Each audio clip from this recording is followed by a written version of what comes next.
What's good? What's good, friends and family? Mr. Flip Flop in the building. Welcome back to Wednesday Night Raw, my first night live in a long time. Been a minute. So y'all, December I was kind of doing me. End of November we had Halloween, all that. So it wasn't a lot of night lives, but we are back for Wednesday Night Raw. So first off, allow me to say thank you to each and every one of y'all. We are at 13,000 subs. Applaud yourself. Much love, much love. As you know, Paradise Life be in the building. So tonight, as I welcome back Wednesday Night Raw, I welcome you guys back to Wednesday Night Raw. Big shout to Paradise Life, the #1 travel networking group in the world. I brought my homie through. And I had to bring my homie through because I'm going to tell y'all something. We had some great chemistry on his show. And I said, you know what? You got to host the first Wednesday Night Raw. So real quick, before I bring my homie in, y'all hit that like button on the way in the door. I'm going to bring my homie in right now, but give me a second. You know, we got the stream y'all going. We got to do this real quick.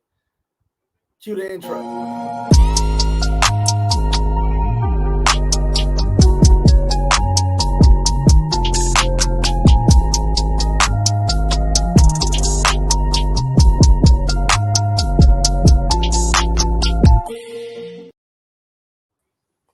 My bro, Big Boss, Real Talk, aka Boss Salini. Welcome you to the show. But first, I want to welcome everybody back to Wednesday Night Raw. And so, just so you guys understand, this is my show, Mr. Flip Flop, all day long. But this guy right here, he's the host. He's hosting, the host with the most. Big Boss, what up with you, baby? Welcome to Flip Flops. Yo. What's up with it, my guy? Hey, we back, baby. We back. We are back. Yes, sir. Let's get it. I thank you for joining me tonight. You are the host tonight. We talked real quick on the text, whatever. But listen, I told everybody our chemistry was so great. I gotta have you host my welcome back show. All right. Here we go already. We already running in. Supply on demand. Appreciate that. Much love, all you guys. I'm gonna try to get to all the comments, but as we get through the show, you know it's gonna be a little crazy. So hit the super chat, hit the Cash App if you can. If you're not subscribed to Big Boss, subscribe to his channel. When we go through the live, I will make sure I post the link in there ASAP. I'm gonna go back and get everybody's link who's on the show tonight. So like I said, Wednesday Night Raw, we back at nighttime. I know it's not that late. I don't be up that late, y'all, but it's late enough for me right now. So Big Boss, man, look, we talking about. I'll tell you the topic gonna be who are the passport bros. So what I need you to tell me right now, in your views, in your eyes, between me and you right now, before any guests roll in, how do you view this quote-unquote passport bros? In your opinion, who are the passport bros in your opinion?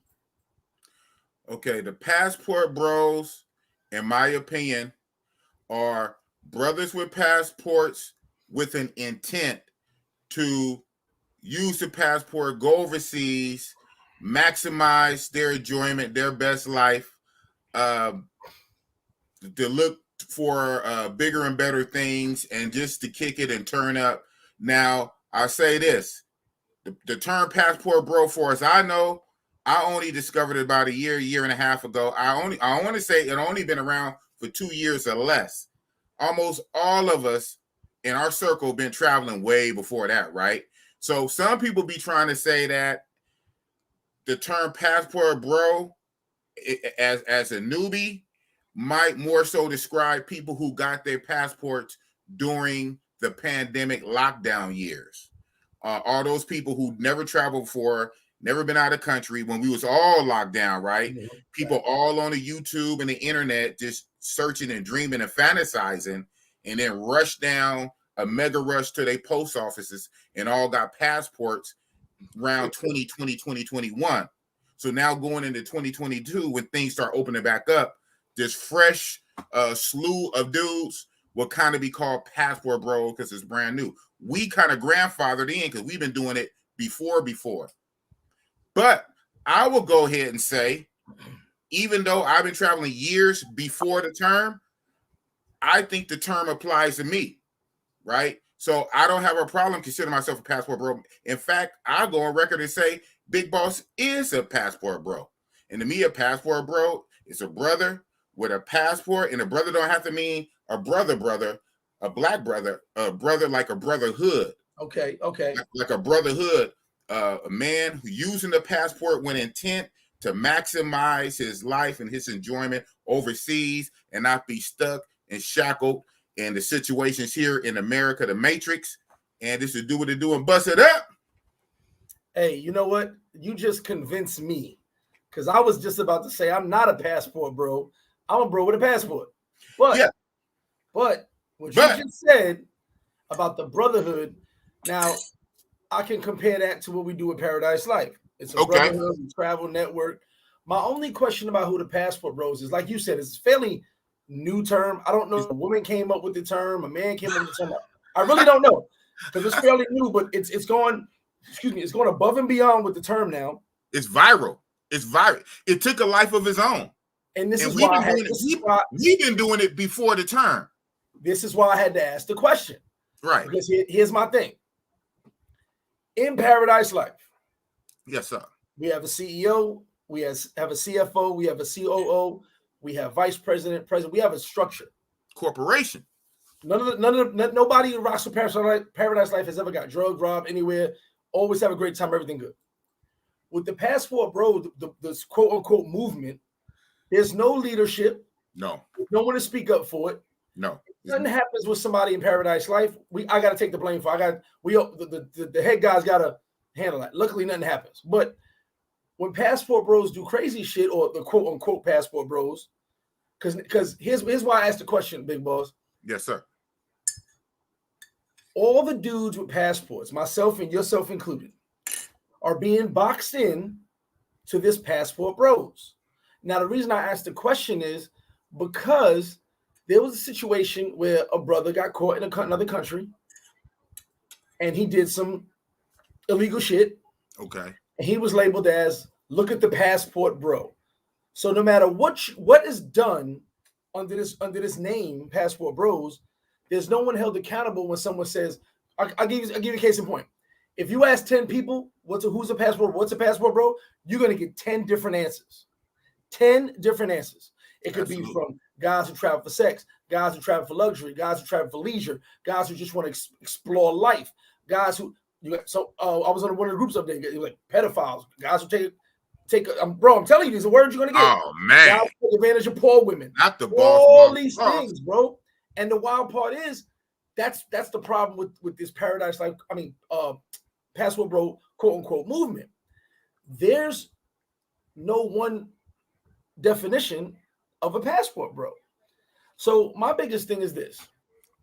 I want to give a big shout first off to Aaron and Dell from actually the original group was called Black Men Travels. Then something happened with the group. They started Black Men Travels 2.0. Then they started the Passport Brother Facebook group. There's also multiple Passport Brother just Discords and WhatsApps. So I don't think there's one person in charge of the Passport Bro. They kind of ran with the movement, which is cool. We just had a conversation today in the group, matter of fact. 60% of that group has passports, the rest don't. So some dudes are just riding away. We may have women in there who want to see what's going on. But the reason you might got some ops, infiltrators. Hey, bro, it's going into what you talked about the other day. But my biggest thing is, now what you said, I love your definition. That was actually very well said, very well thought out. You actually had me like, damn, okay, I can do that. I like that passport, bro. But your version, not the version everybody else sees. Right. And my biggest thing is when I see videos, people go, why are they hating on the passport bros? Well, who are they? When someone talks ish about passport bros, who are they talking about? Are they just talking about every person, male with a passport? Are they talking about, like you said, to me, it's no black or white. It's if you got a passport. I actually saw videos of a white dude saying, shout to the passport bro. So, my biggest thing with black and white is we're leaving America to get away from that racial shit. And I said it on my other live, I'll say it again. When you get those paperwork and you fill out those e-migrations, it does not ask you race. It asks you nationality.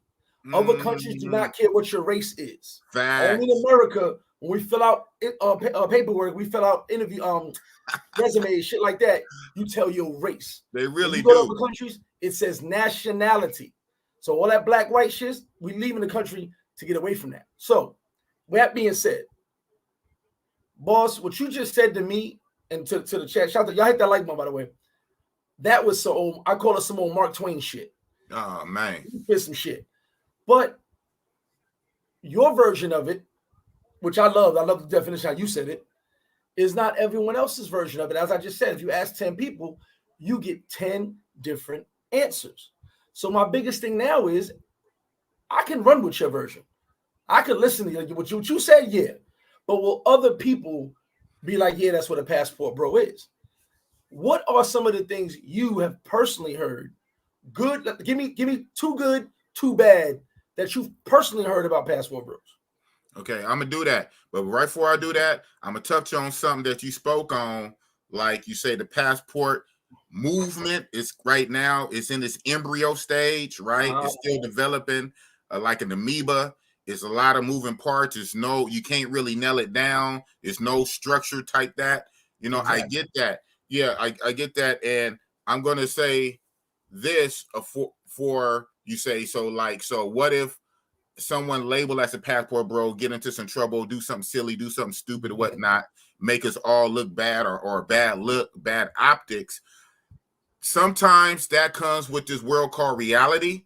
Before passport bros, we know this in America, anywhere moving in America, and when we first travel overseas, there's a thing called driving while black, shopping while black, going for a jog with a hoodie in a neighborhood while black. So using your passport to hop on a plane and go somewhere while black. So even without the passport bro moniker, unfortunately, it is what it is. Human civilization, human hierarchy from caveman days, they categorize. You can't help it. They're going to categorize, right? So even before the passport, you let a plane full of black Negroes from the hood of America go somewhere, they'll say, look at those N-words. This is your channel. I don't know. Look at those N-words. So you never can get away from being grouped anyway. So let's just say that.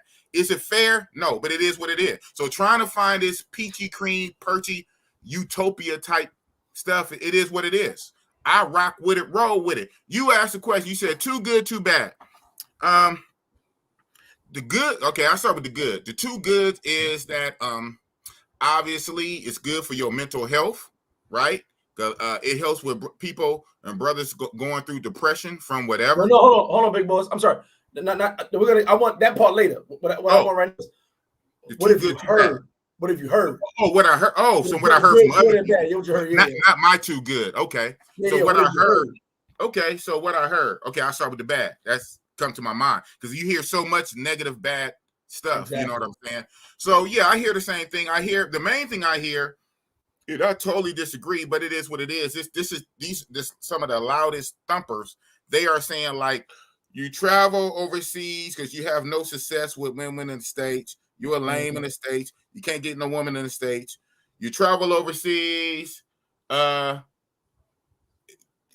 that what you said, because you messing with some pedo type stuff, you know. So I hear the bad. So yeah, it's all kind of negative. I kind of tune it out. At this point, I tune it out. But that's the main thing. Of course. You travel overseas. You a lame, so you travel overseas. You can't get no play. You travel overseas because you up to some to some low down, dirty, debauchery, all that kind of thing.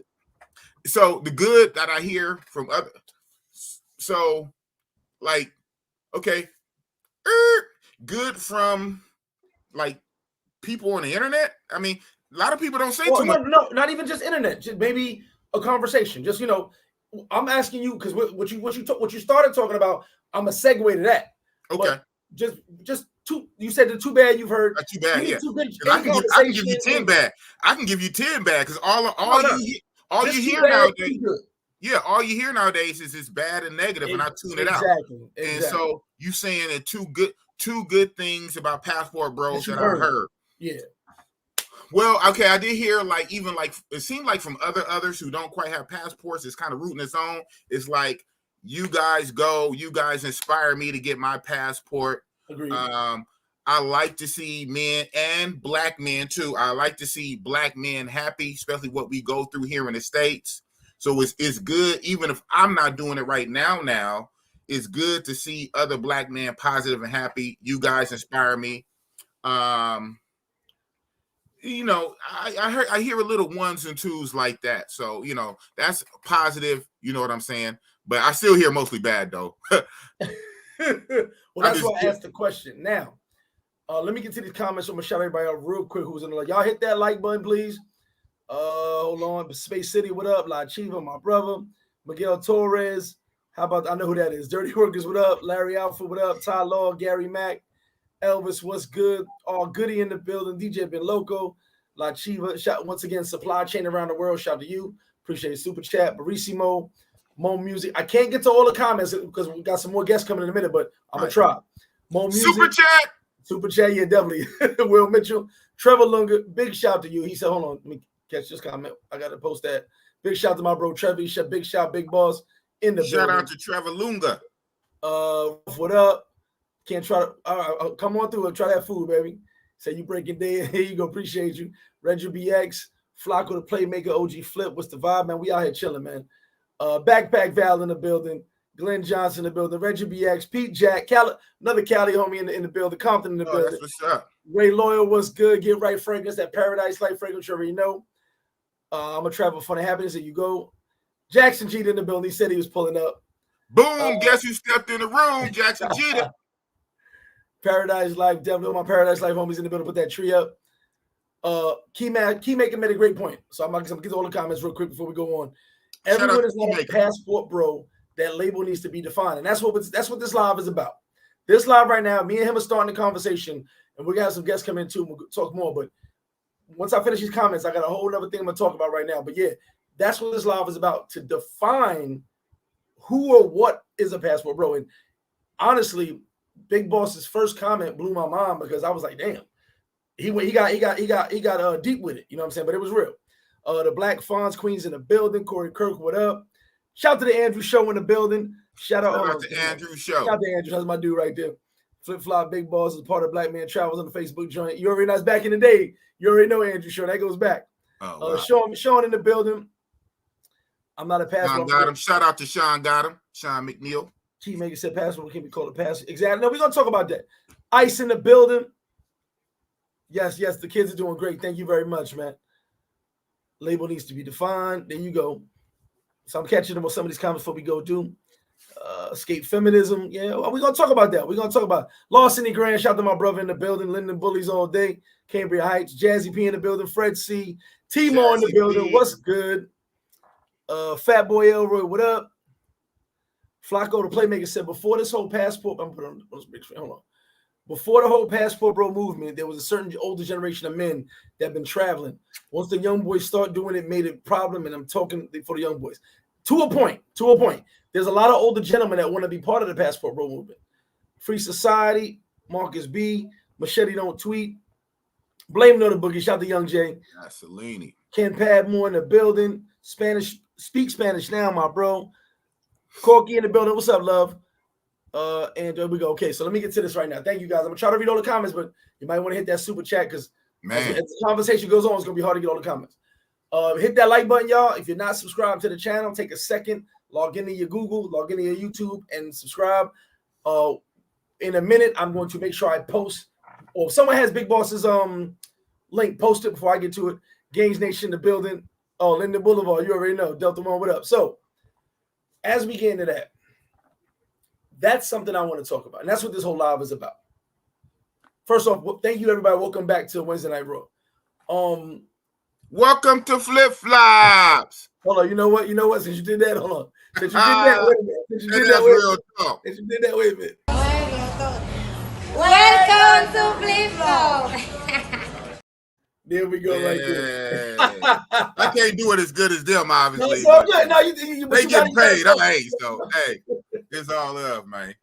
So that's kind of the point of this live is like to define who or what it is. Now I'm gonna say it again. What you said at the beginning of this live actually has me thinking a lot. My gears are spinning. You made more sense in your conversation in the beginning about what you feel the passport bro is than I've ever heard from anybody else. You dig what I'm saying? What you said, as far as the brotherhood, it don't matter about the color of your skin, just a man with a passport. I'm like, damn, no one ever broke it down that way. Like, you should actually be the leader. Because no one has ever went and said it the way you said it. And no one has ever broken it down the way you did. So that's kind of crazy, but we're going to roll with that. Hey, so here's my thing. Let's roll. You guys got a question. Make sure you hit the super chat, ask the question, because it's going to be hard to get these comments. For myself, Big Boss, anybody else, come on. Excuse me, sorry. I just finished eating. So Big Boss. Yes, sir. Oh, first off, time out for the show. Sidebar, y'all. Sidebar. I was told Big Boss can't stand Sosua, can't stand Dominican Republic. That's what I was told. Sidebar, it's time to show out real quick. I was told Big Boss can't stand. Oh man. Not the boss. I forgot about that. Wait a minute. I forgot about that. Oh man. I was told Big Boss can't stand Sosua, can't stand Dominican Republic. I said, nah, I don't believe that, but I don't want to put you on the spot, Big Boss, but I was told. Just that hey, it's real talk, man. You know it's funny. I knew this would come up. I forgot all about it, and I said, you know what? While I got you here, before anybody comes on, I'll say this. Time to show out real quick. Here we go. Okay, I'll say this, Mr. Flip Flop. I like Sosua better than Medellin, Colombia. Round of applause. We go. I won't get scopamine. We good. Chicas might rob my stuff if I don't cheek-proof my room, put everything in the safe. We good with that. You can leave it at that. We good with that. Non-violent. So look, back to our program. So my biggest thing, boss, is this. Like I said, what you said was fucking. Like I can't even. It's hard to really articulate my words now because the way you broke it down. Even Andrew Show said it. You actually broke it down almost perfectly. But no one's ever said that before. No one's ever said about the brotherhood, dudes traveling. Also, what you said, the new travelers, right, coming out. Like you kind of right. A lot of this passport bros are guys who just started traveling, which is dope. I love hearing. I encourage people to travel, get their passport. It's amazing. Right. I would almost say probably a little before him. And not saying he's the leader of the movement, but I would almost say poster child, poster boy around that time would be Austin Holloman's time when he blew up, maybe a little bit before that, a few months before that, the new generation or the new influx of guys who got freshly minted passports from their local post offices, everybody that was stuck at home, the new travel during the COVID lockdown, stuck at home, just looking at all the travel videos of probably yourself and Ace Live and Check and Mara and all the greats, right? All the greats. Jabril, Passport Heavy, looking at the YouTube videos, running down to the local post office, getting the passports in 2020, 2021. And then here comes late 21, 22, boom, it blows up. So when you think of passport, bro, you think of that time era. We've been doing it for years, right? Even before that. So anything, you can say we're grandfathered into it. But my thing is this, when it hit, I really thought about it. And I said, well, goddamn, that damn near is very fitting for what we do. It's like, so I said this in one of my groups today. I said, just like if you have a car, a physical car, someone goes take a picture of a car, your car outside, your car. A car is also, right? A car is a car, but it's also what? It's a vehicle. It's an automobile. It's a ride. It's a hoopty. It's a bucket. It's a whip. But if you show somebody a picture of that, we all know what it is. It's physically a machine with 4 tires, steering wheel, engine, transmission, all the shit.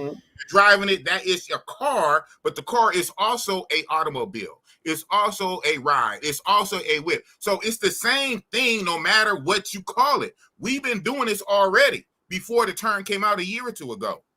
So I see how some guys, it's right down the dividing line. Some guys don't want to be lumped into a group and called passport bros because they traveled before the 2020, 21 when all the new guys got it after the COVID lockdown. so they don't want to be grouped together.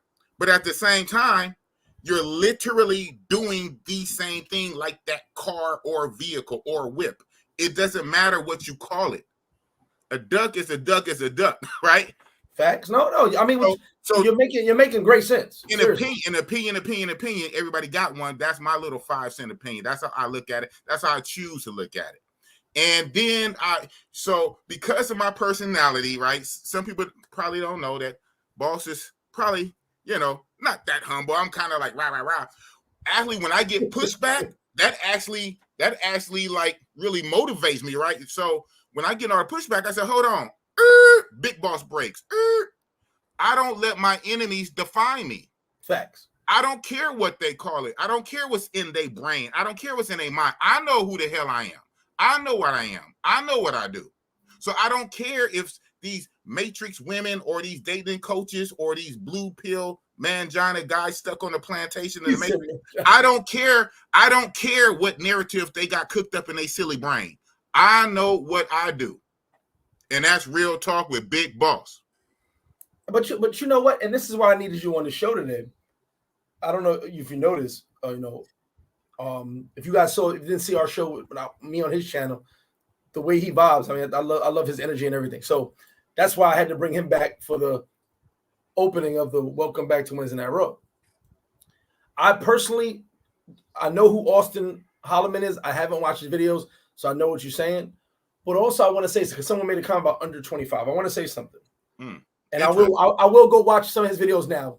And he's 23. And he's 23, by the way. But shout to him, because he got guys traveling. But I guess I don't know how long he's been on YouTube, so I gotta really investigate him. But I do know who he is. He may set a precedence for the new generation traveling, but also guys like us set a precedence too. Believe it or not, some people feel TaylorMade only has an older crowd. Myself, you, Taylor, Check in Effect, Zoe, like guys who travel, a lot of young guys are watching us too. Yeah. You know what I'm saying? Now, Austin may have a bigger following of the younger generation, but a lot of they're watching us too. And I get approached by young guys all the time on how they got their passport, which is great. I consider, for me, old, new, young, I don't care. Get your passport, go somewhere different. As someone who went to over 40 states in America, I'm like, listen, that's dope. I had a great time. But when I went overseas, everything changed. I don't care what country you go to. If you want to go to, somebody said want to go to Timbuktu, wherever you want to go. Seriously, where's that on the map? Wherever you want to go, just go. You want to go to Africa, you want to go to Thailand, wherever you want to go, go. But don't sit around guessing and hoping. Just get on a goddamn. Listen, I say this already. Nike, just do it. Thank you. I say this. Once you got the passport, everything else is easy.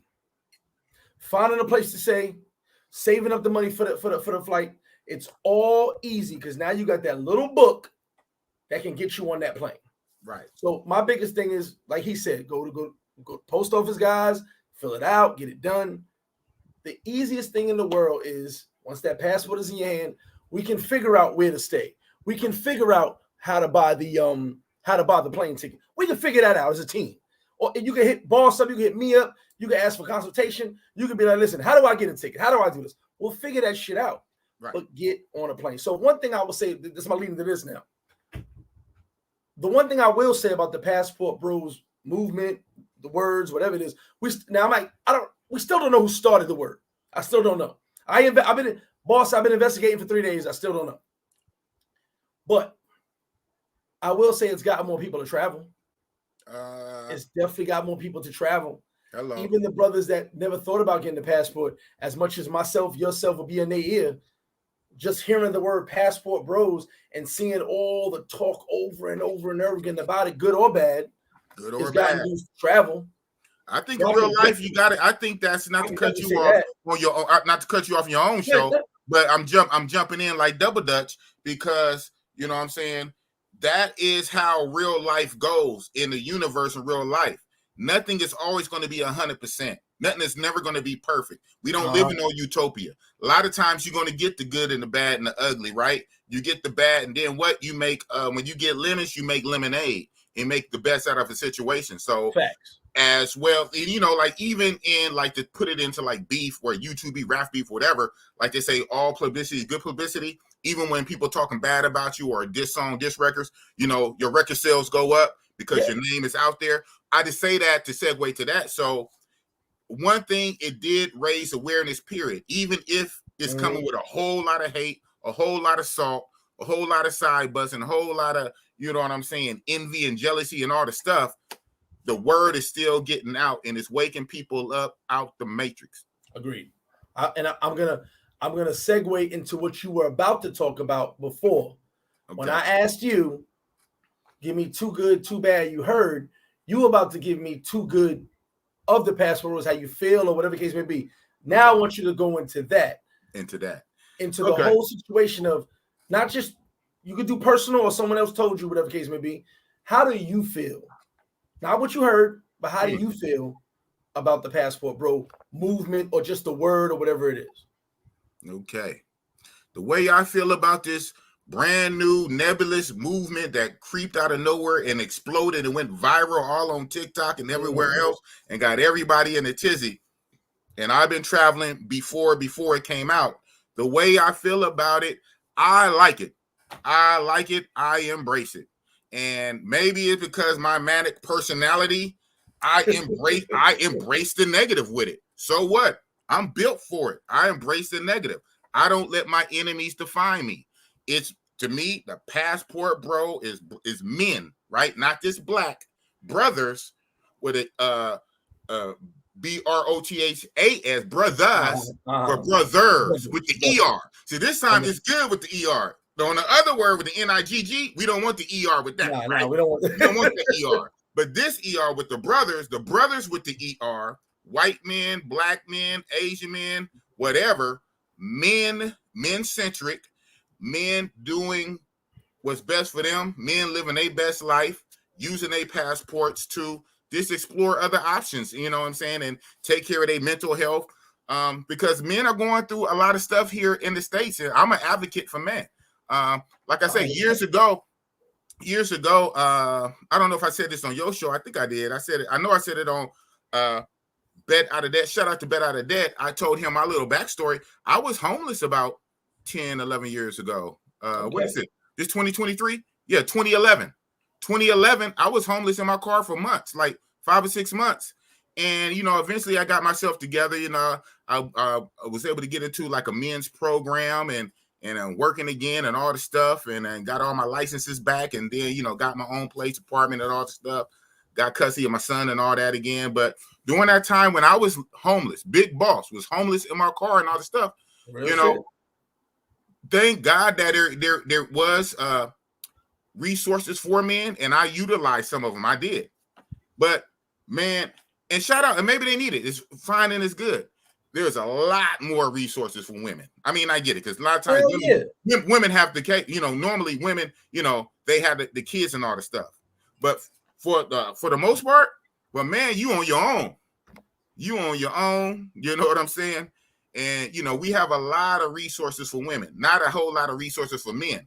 And so, you know, so I'm over the years, you know, I really think back to those bad old dark days.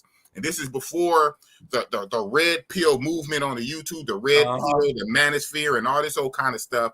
Just on some other stuff, I've always been an advocate for men, you know, because so many things are already catered. Not to turn this into a red pill on your channel, but so many things America is already catered to them. So I say, even in this little tiny as it is, even in this, any joy that a man can have for himself, I'm all for. I'm not for the shaming and looking for every little reason to hate, every little reason to shame and pick apart every little thing. You grown man, you ain't breaking no laws. You doing what's right. You save your little money. Whether you got a lot of money or a little money, no matter how you get it, little tiny trip or big trip, and you book your flight for your own self, your own enjoyment, I'm all for it. And you know what's crazy? I'm 100% with you on that. And if you ever heard me, I stress that. And you heard what I just said. I don't care where you go. You ain't got to come to Sosua.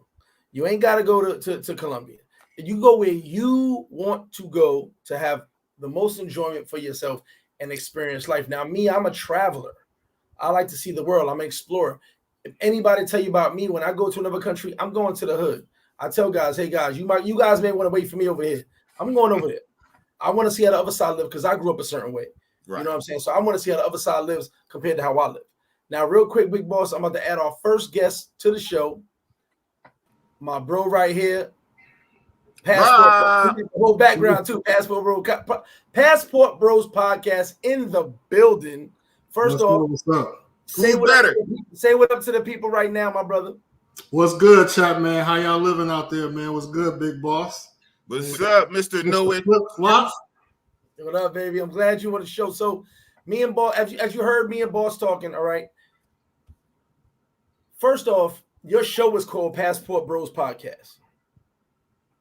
I've been on your show, very dope show. You've got always great content all the time. What is the Passport Bros quote unquote movement, the wording, whatever? What is it to you first? What is Passport Bros to you, first of all? All right. Can I be long-winded a little bit? Because it's the floor, bro. The floor, hold on, the floor is yours. Let me put you on the Summer Jam screen. The floor is yours. All right, for sure. All right, so in short, the Passport Bros is, you could say, an urban term or a manosphere term, that's been thrown out there by who the first ones to say it or to say the word or inventor of the word. We never know. Just like we would never know who the first person that said red pill or manosphere. But these are thrown around the place. Hopefully I can hear me. So as far as the hashtag Passport Bros or the Passport Bro wave, I should say it was Passport Bros before, which is true. Just to put some context behind it, so for me, I did a stream on O'Shea's channel maybe about a year and a half ago. Almost 2 years.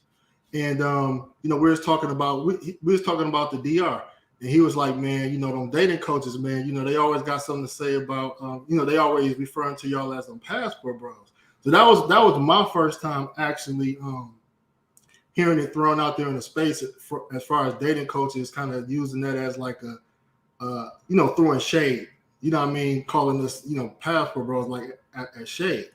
So I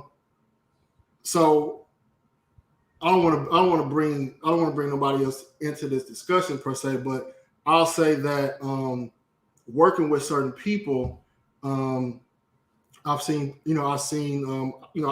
first started seeing like a Facebook group Passport Bros created, and I was like, okay, when people are claiming that didn't come up with it. Because I never seen terms like red pill or manosphere as people trying to like claim it. They just used it in the space. So when I kind of seen somebody trying to claim it, me and this particular person, I was like, man, I think Passport Bros is a hot term. I want to do a podcast, Passport Bros podcast. So initially I was supposed to, it was supposed to be a collaboration, but that didn't come to fruition. Nevertheless, this was like for a year, and I'm the type of person. If those know me, I got No Excuse Entertainment, so No Excuses is trademark. So once I start using No Excuse for a trademark, so when I decided to do that, I trademark the classification of podcasts and things of that nature. So. So people ask questions about that. Just if anybody was curious, you can be Passport Bros in automobiles, Passport Bros, whatever. But I'm specifically trademarked to do podcasts. As far as what it means, basically a Passport Bro, and this has been consistent since Charles Tyler and Ford, men that have said we're done with the Matrix, we're done dating in the Matrix, we're done having children in the Matrix. It has nothing to do with talking down on, you know, I mean, our sisters or women. It's more about saying we can work with you, we could build with you. If I'm a hiring manager, I'll even hire you. But I just don't want to date you. I just don't want to marry you, and I just don't want to have kids with you. That's pretty much what the passport bro is. You know what I mean? And how I've gained, you know, come accustomed to it, and how I've been pushing that narrative. Got you. And you know what? That's why I wanted to ask you to come on. So you have Passport Bros trademarked. Yes, as a podcast. So there's different classes. There's different how should I say? There's products and services. There's different classifications you could trademark something under, but I chose to trademark under the entertainment class. So here's my thing. So first of all, I appreciate you jumping on. Also, so someone you mentioned Charles Tyler, Andrew Shaw. Shout out to Andrew Shaw. He mentioned Charles Tyler. I didn't know who Charles Tyler was till recently.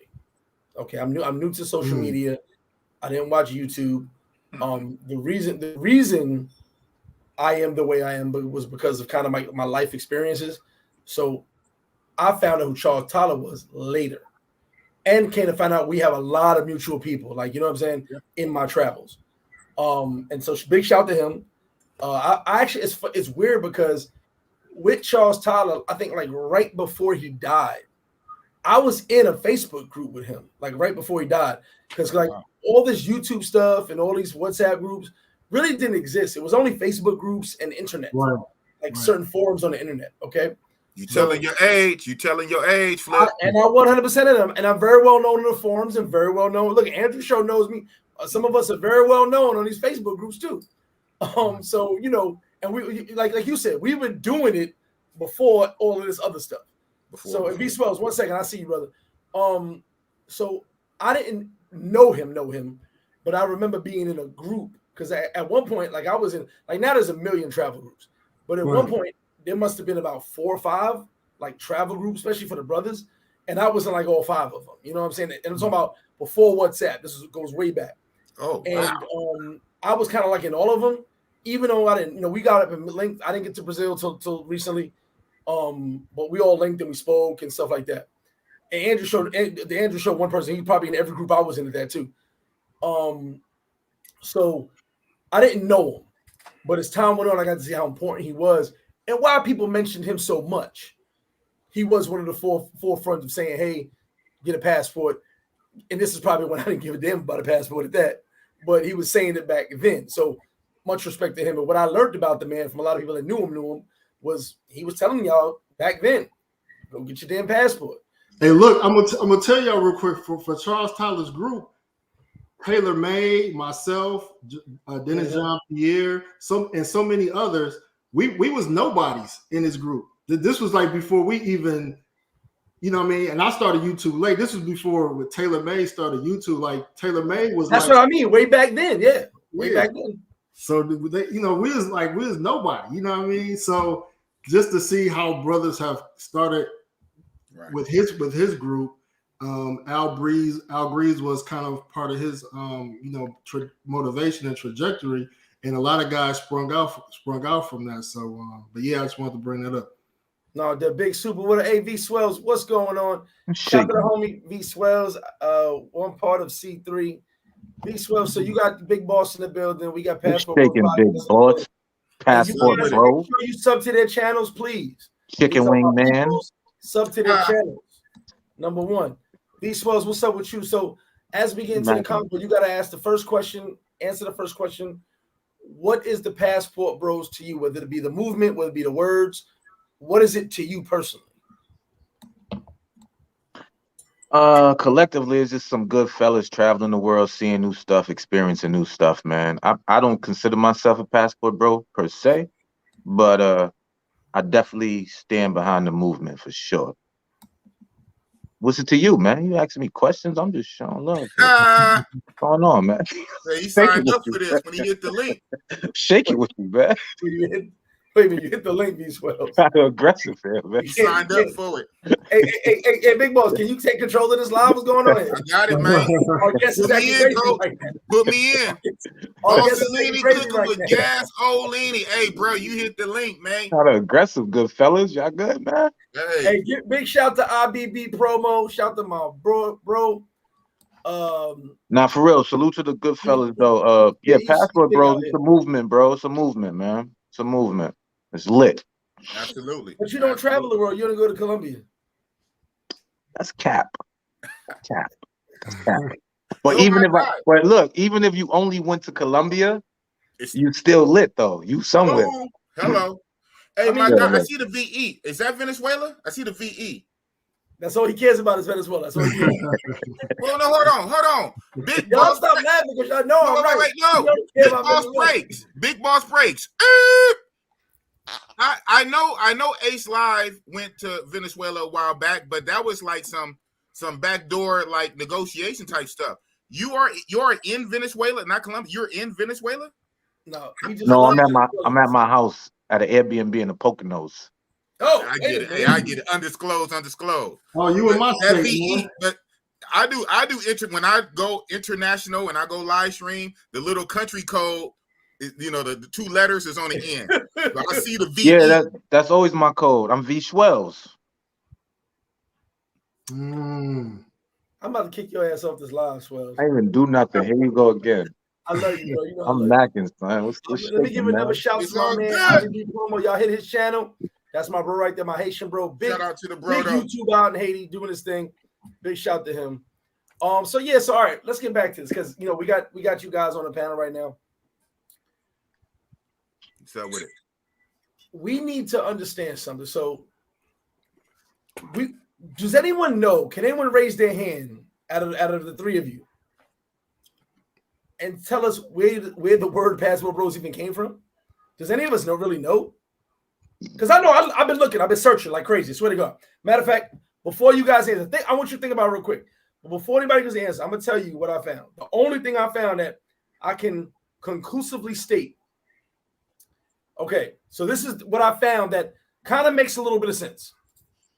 Passport Bros, men who understand that Western women have drunk the Kool-Aid past the point of no return and got their passports to enjoy happiness and peace with fit, friendly foreign women. Now, and the Lord said, God bless the Passport Bros, for they have avoided the wickedness American women and achieved nirvana with feminine foreign women. The reason I said this one is the one I found because everyone just repeated Kevin Samuels.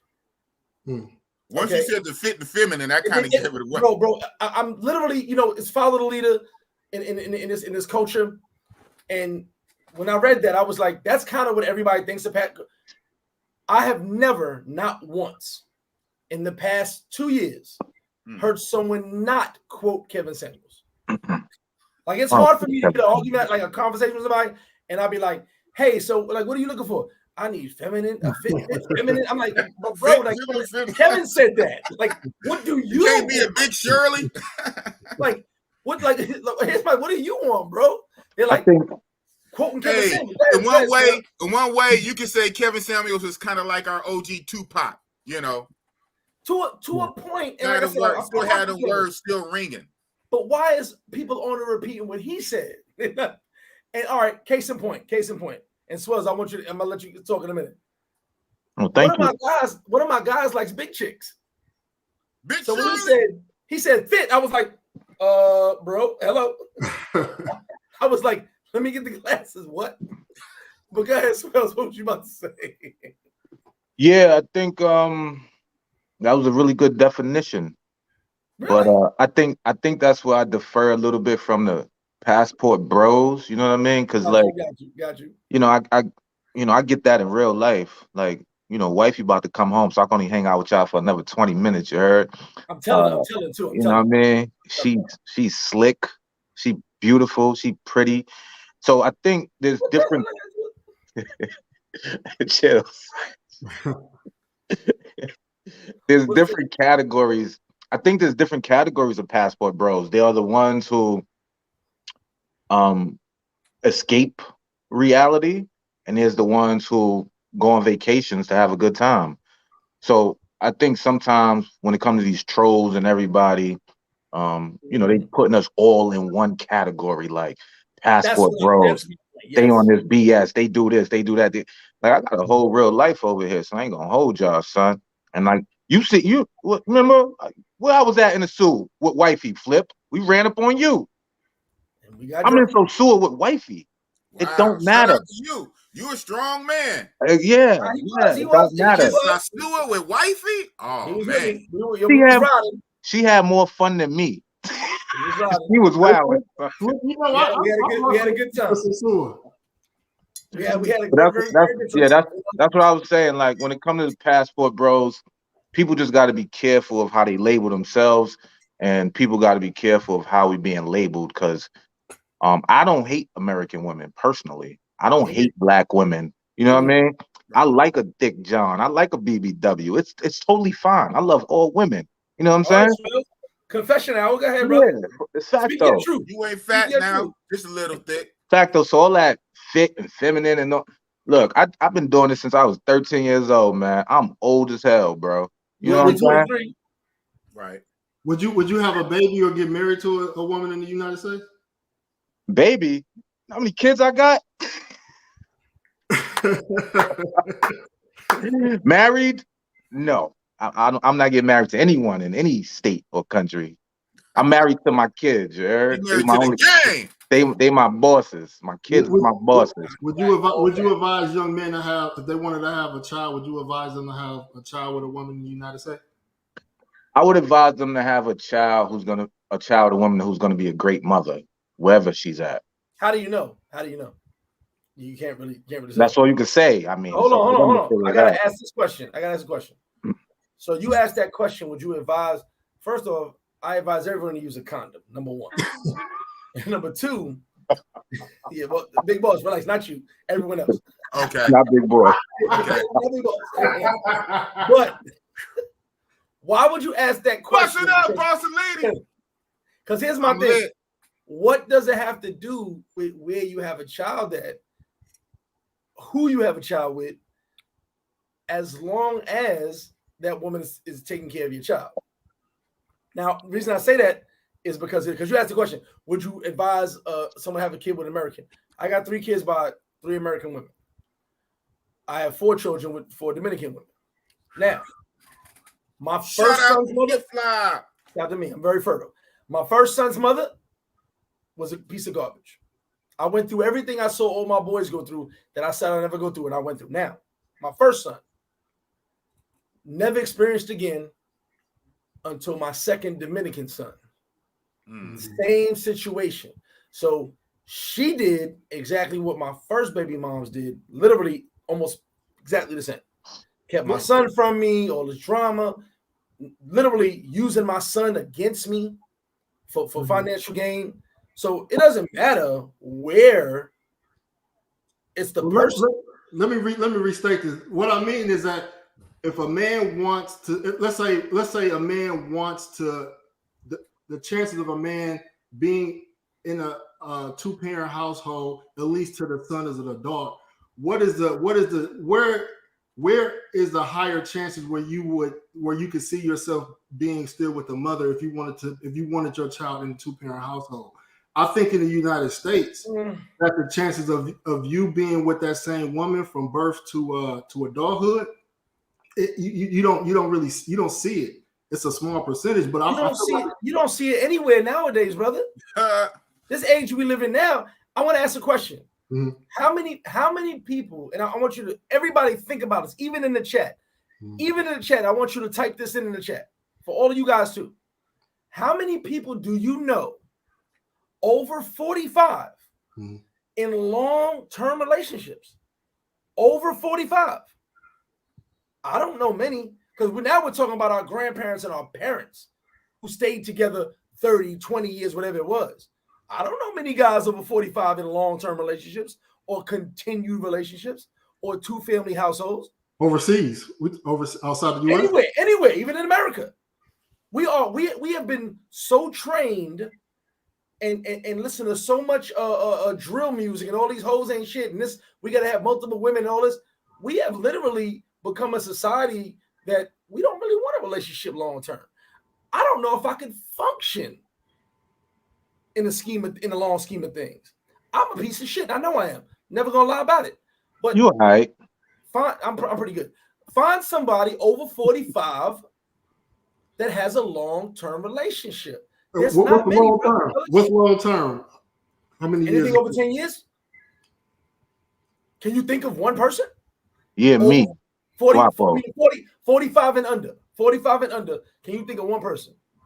Me. That had, what are you talking about? You just said you're not married, none of that shit. Wifey don't mean that. I'm not mean that, excuse me. Wifey, are you? Hey, watch your mouth, good fella. That's what I said. I didn't mean to say it like that. It came out wrong. What you about to say? Wifey ain't No, I was about to say wifey don't count, but she does.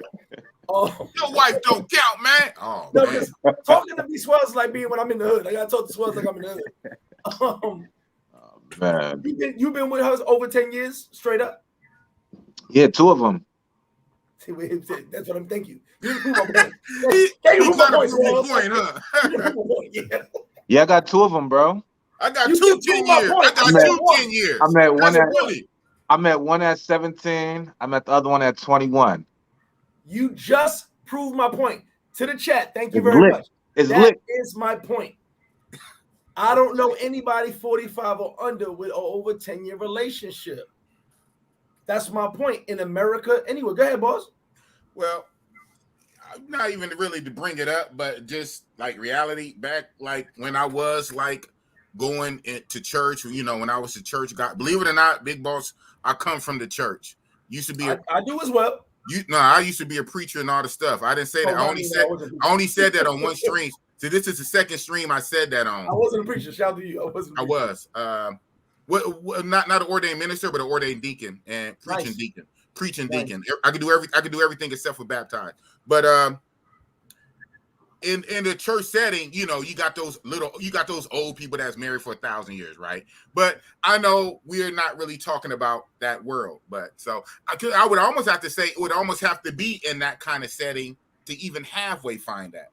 Halfway. Well, traditional families have changed. That's my point.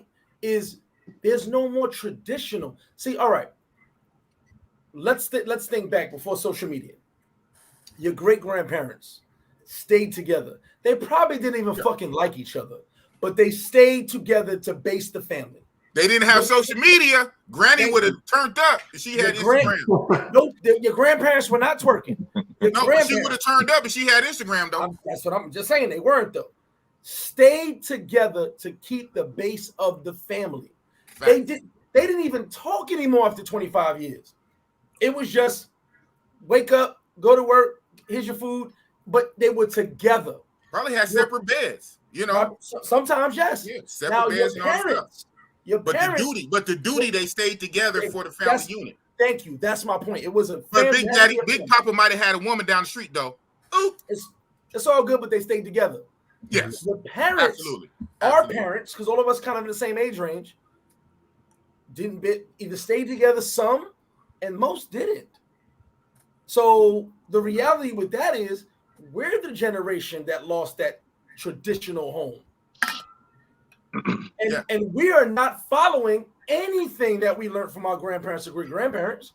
So right now, since the traditional home is gone completely, now we got 2 women having 3 kids, 2 men having 2 kids. Now we got all types of shit going on.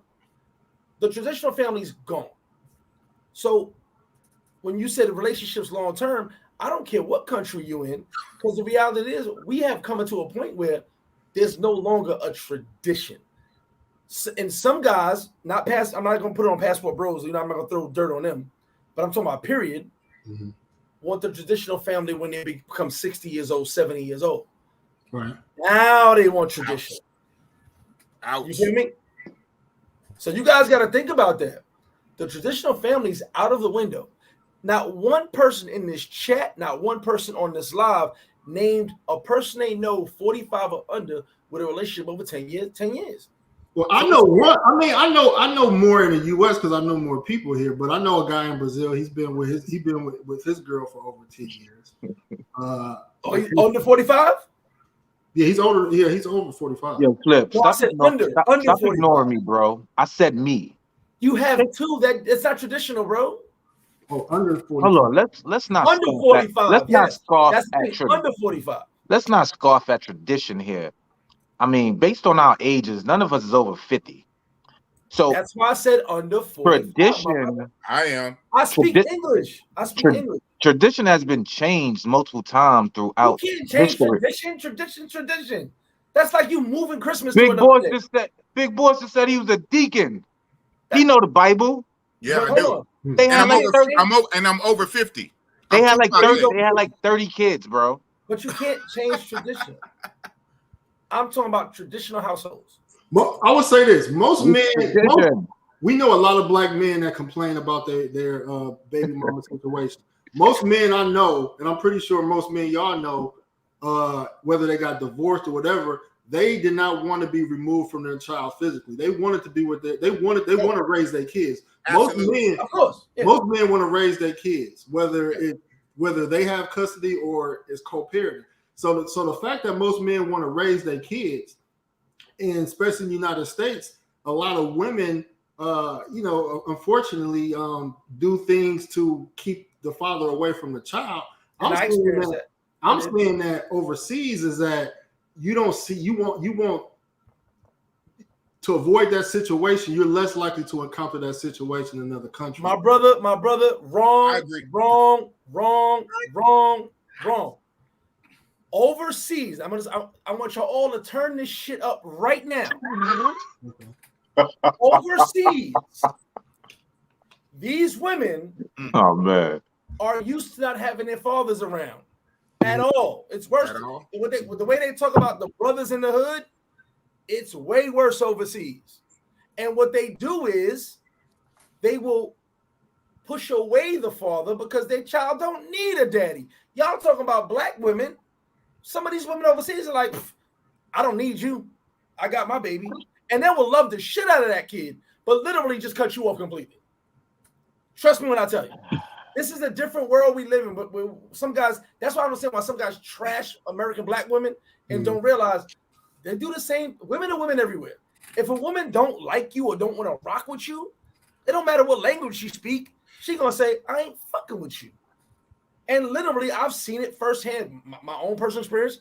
Other guys, they'll block you all day social media, and they'll bounce with your kid, and you won't know where your kid is at. So that they overseas they do it too. Trust when I tell you that. And don't think that because you go to another country, these women are traditional. A lot of their family, their family values are traditional. But it's mine too. Media, what we just talked about. Social media. These chicks is TikToking, twerking, OnlyFans, and all that shit. So they watch their grandparents and maybe their mother be traditional, sit in the house, take care of the kids, raise the family, but they twerking. They don't give a fuck. And sometimes their daddy wasn't even there or had multiple girlfriends in the vicinity. Yeah. So they like, my daddy didn't raise me. My daddy didn't raise my brother, my sister. I don't need you either. Even if you want to be there for your kid. Even if that's true, it works. Even if that's true, a betting man is not going to bet on something he already know. I'm definitely not going to bet on the U.S. having a child. I'll take my chances overseas. I'm not mad at you. So you know what I mean. So shout out to Rob. No excuse. Passport, bro. Who man is this? Big Boss Breaks. Mr. Flip Flop. Basically piggybacking alley-ooping off of Passport Bro podcast. I still think even everything given what you said verbatim face value, you still have a better chance overseas. It's going to be more to is nowadays. Is it getting messed up? Like DR Sosua, is it getting messed up? Is it getting messed up because of the internet and social media? Maybe, but okay, then that probably means you're gonna have to do the work. You're gonna have to learn that Spanish, learn that Portuguese, learn that second language, and maybe venture off from the tourist spots and go off into the boonies, go into the boondocks, go to the real areas of these countries, and not just only be in Santo Domingo, not only be in Rio, not only be in Bangkok, not only be in Medellin. You want to be in the capital tourist city of every freaking country. Maybe you need to branch off to them little out of the way places. Let me ask y'all something. That's what I'm saying. Are y'all? Do Real talk, big do y'all really believe y'all can't find a good woman at your local mall in America in the city you live in? 100% you can. I believe you can too. They just got the upper hand. I believe it's a needle in a haystack. It's possible. Hold on. It is probable. Hold on, good fella. How they got the upper hand? Ain't you a man? How they get the upper hand on you? I mean, we're not gonna play. We understand the legal dynamics. We understand the power dynamics in the United States. We're not gonna be. You're not gonna gaslight. Naive to that. Gaslight. Yeah. Let's get it. Because What? Here's my thing, Swells. I get where you're going with it, and I'm actually agreeing with you. But let's not get. That's a whole other conversation. No, this is the passport bro conversation. No. And like I said earlier, this is where I defer. This is where I defer from some of the beliefs of the passport bros. That's that split right there. Like I just don't agree with anything passport bro podcast is saying. So you to me, because my life may be set up different. I don't know. Maybe I'm different. I don't know. But it's sounding spooky. And this is why people are picking on passport bros. Let them pick. You can't control. I don't give a damn. You can't control a woman with your hand. You know what I mean? So you control them with your tongue. You can't control them going in front of a judge and fighting for custody and keeping your kids away in a lot of instances in some states. I'm not even gonna get into it. I'm Ray Guapo. Nice to meet you. You heard? I get where you're coming from. I'm good. But it's good. Here's my thing. To me, that's another topic because you act Swells. I'm with you on that. But at the same time, you ain't with me, man. Listen, let me. See, Swells, see you get out of pocket right now. Let me talk before I call wifey right now and tell her you on the show. Man. Not wifey. That's what they say about passport bros. Boss, you just said it. Can't get no women back home, so you go overseas. That's that shaming. But remember, we talked about that. Yeah, right? That's that shaming tactic. So what he's saying, energy. I can get. My biggest thing is I don't travel with women. I'm not nobody who does. I don't care about that. I love everybody. I do. Boss, I'm saying we don't get into that, but I don't knock anybody. You never hear me say I do. I'm not but they combine every single person, including the one who's doing illegal shit, under passport bros umbrella. That is right. The issue at hand. Now we talking about traveling with women. We talking about can you not get a woman in the States? We talking about what's the better situation for having a child, like he just said, back in the States or traveling. So we're actually getting to the point of the conversation, but like he just said, this is what's happening. Everyone, good or bad, is being thrown under the passport bros umbrella. You ask 10 people, you get 10 answers. Good and bad.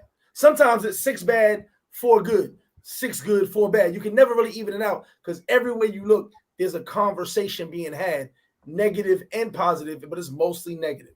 We agreed on that. Yeah. So my biggest thing is where he was going, I'm agreeing with him, but also, like I said, I don't want to get too much away from the topic, but it does bring it to this point. This is the topic of the night. Who or what are the passport bros? Because we've talked about this. We've been on the show for, I can't even see my time. 1 hour and 8 minutes. And guess what? We've said multiple things on who and what the passport bros are. Each person has had a different idea. So I've heard that. You can't get a woman back home. That's why you're a passport bro. But that's ego, though. So this is what I say. But you're right. But what I'm saying, that haven't you heard those things too? Yeah, it's ego. We don't have nothing to prove in the U.S. I don't have to prove nothing to another man what I can do or what I can pull. At the end of the day, it's about results. If I want a wife and I got a wife, that's the result I wanted. It don't matter where I got the result from. I don't have nothing to prove by doing the United States. And ain't got to explain, and we ain't got to explain shit to nobody. And look, you don't got to explain or prove it. I totally agree with that, and that's where I'm at. Some people moved to China to make 6 figures because they couldn't make 6 figures in the U.S. But Oh, They China, are lame for doing that. They should have stayed in the U.S. and made 3 figures. They are lame. They shouldn't have moved to better their situation. right. I mean, going under them protocols. Some people have to go because there's more money. Well, no. You got to stay and tough it out and suffer where you are. That's what they told us. You can't get up and move across state lines from one state to another state for a better job, and you damn sure can't go overseas to better your situation. You have to stay stuck in your same neighborhood and deal with it if you're a strong man. That's what they teach us. Yeah, that's what they teach us. You can't go 5 hours from New York. You could go 5 hours from New York to California, but you can't go 3 hours from New York to DR. I mean, you're only speaking facts. You're only speaking facts. What are you reading? Bullet points? No, man, this is repetitive conversation. Wait a minute, right? What? But you know what? Hold on. Flip flop. Yeah, boss. Big boss breaks. Put the brakes on. Put the brakes on. Put the brakes on. Big boss breaks. At one point, we got to understand that an op is going to be an op. You can't make some people understand. Some people don't want to understand. Okay, again, rest in peace, Kevin Samuels, KS. He said what he said very clearly and articulately. It's still on the internet now if you want to go look it up.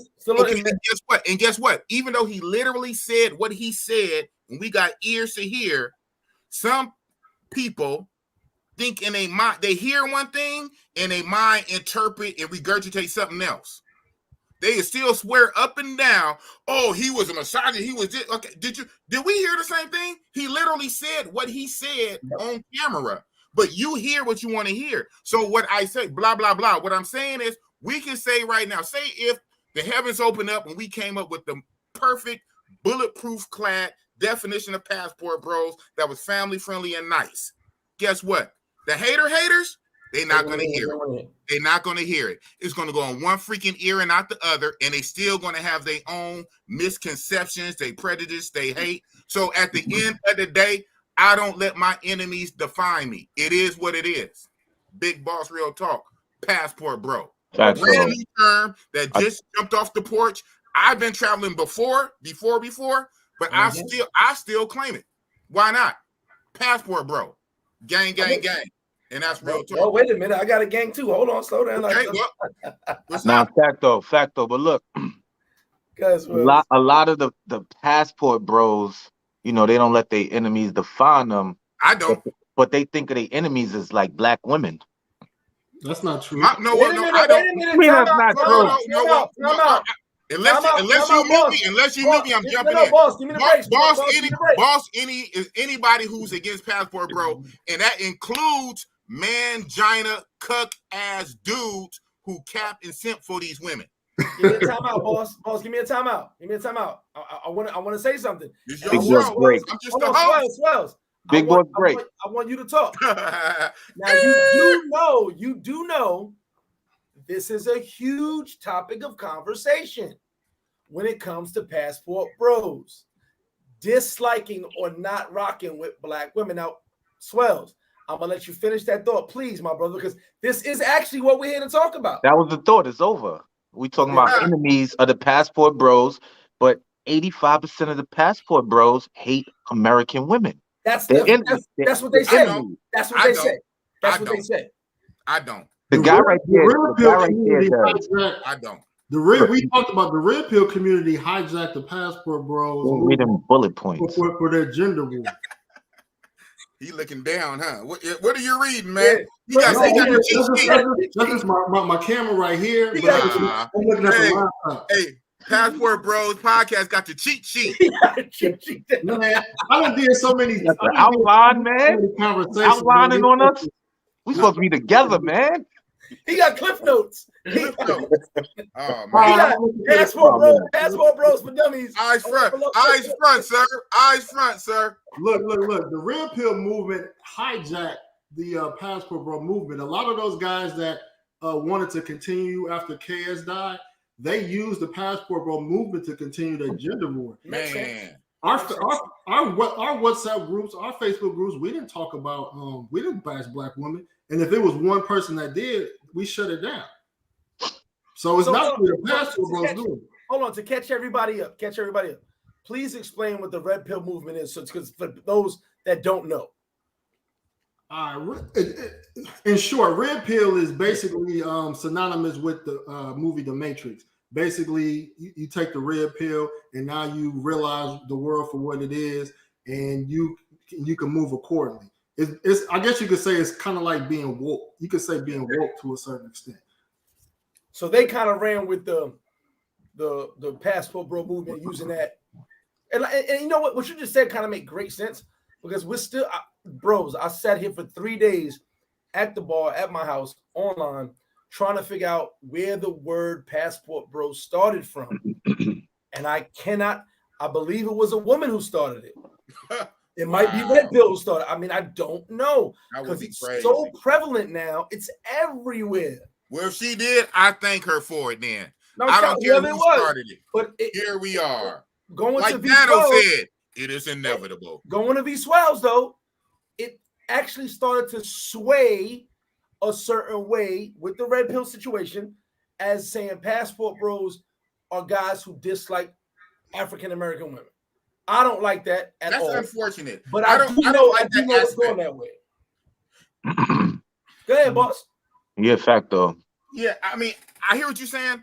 I still don't think that that's what passport bros mean, period. Like, it's nebulous. It's out there. It's like a big octopus with like 8 arms. You know, you really can't nail it down. Exactly. I get it. Exactly. And that is one of the little theories that's running rampant. I still don't think that's the core of what Passport Brothers is. You don't have to dim somebody else's light for your light to shine. You know what I'm saying? You don't have to hate on nobody else for you to be great. So, you know, I wish, you know, American black women, white women, I wish them the best of luck. But you know, that don't mean I got to deal with you. I'm not going to turn around and hate on you, because what did we say? Our mamas are black, our daughters are black, our aunties are black. You know, so I get that. So my thing is, this women hate. It's not about that. It's not about that, bro. But it is about, but you know, if anything, I would say this. Now, this is what I say. Now, this is just the big boss. But you've heard that though, right? You've heard that.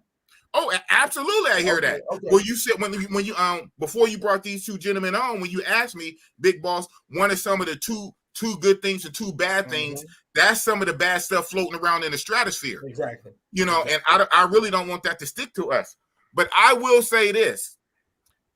We're talking about red pill, like the movie The Matrix, and we say America is the Matrix, the system or whatever to try to trap us or whatever, plantation, escape, get away.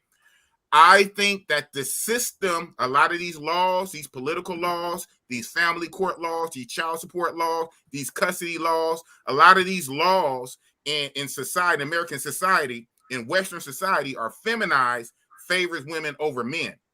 Now, I'm not going to sit here and demonize the women, because most of the time it's men, white men, writing the laws. Right. Why? It's more women than men, right? The women outnumber us in population, more votes. So these politicians can get more votes if they play up to these women, because there's more women voters. So these politicians give them more concessions at our expense. So I don't have to sit here and like hate on each individual woman.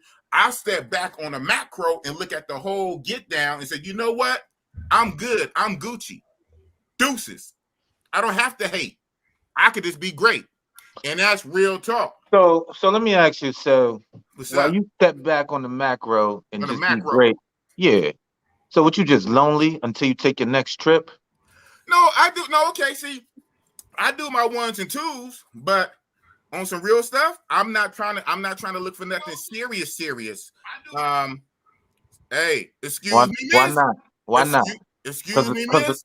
Because of the laws? Because of the laws, you say? You said what now? Because of the laws, you said? Well, no, okay. Well, I probably indirectly because of the laws, because of those laws and everything, probably got her mind, put a battery in her back to act a certain way. But no, just because a lot of the attitudes that's prevalent in this Western society, not to any one particular race, but just because the way we are, like Flip is saying, even it's kind of spreading to some of these other places with the twerking and the social media, and now these different attitudes are starting to pop up, and the twisting of the neck and all that, and the twerking or whatever. It's a whole little vibe that, you know what I'm saying, that I don't feel like I have to deal with on a serious level. Now I do what I got to do my ones and twos, but on some serious stuff, if and when Bossy Boss gets serious, it's gonna, like podcast bro, passport Rob, no excuse say, I'm going to roll the dice and take my chances overseas. It's all a gamble. It's all a gamble. Ain't nothing in life guaranteed. You can step outside right now and slip on a banana peel. Yeah, but would you? But guess what? I'm going to shoot my shot overseas. I take my chances overseas versus over here. I know what the get down is. I didn't seen it for 50 years, bro. But we know what the get down is over there too. Well, we know what it can be, but it's just all about. We know what it is. It's all about chances. So this is the difference between passport bros, bro. Yeah, the mind frame. So we just gonna do this all night. I literally said it's all about chances. You can step outside right now and the piano off the Acme cartoons, the anvil fall on your head. I ain't gonna hold you. But it's all about the chances. Hold on, I'd rather shoot my shot, take my chances overseas. I ain't gonna hold you, good fella. Your man first question to me was, would you rather have a baby here or there? It's too late for me. I have two kids. This Both is what I'm kids are saying. grown, and I'm fixed. So ain't no more babies coming out of this gun anyway. But this is what I'm saying. Nice. This is why passport bros get such a bad name. Questions like that, statements like that. We don't bow down to the system and play and do what they want us to do. Would you rather be a passport bro or a plantation bro? Would you rather follow Harriet Tubman or say no, we gonna stay here? Stop reading your. That's good. That's good here. I'm good here. Running off. We's not looking at That's good to me. I ain't gonna hold y'all. I'm gonna just be guapo, man. Look, I live a great life, bro, and sometimes I just travel and have a good time.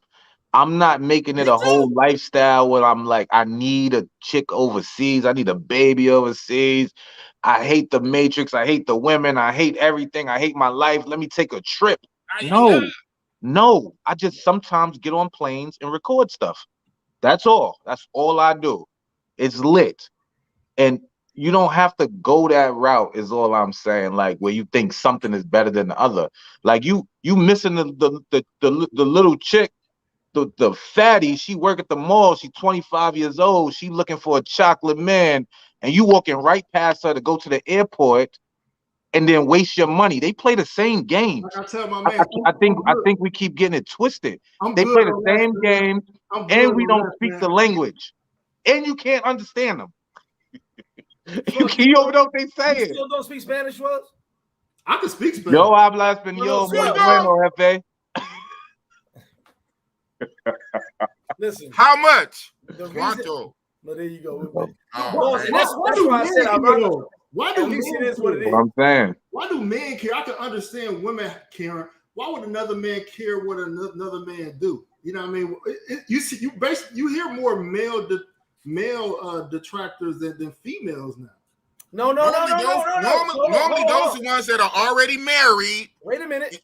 What he's bringing up, though, he's not talking about what men are doing.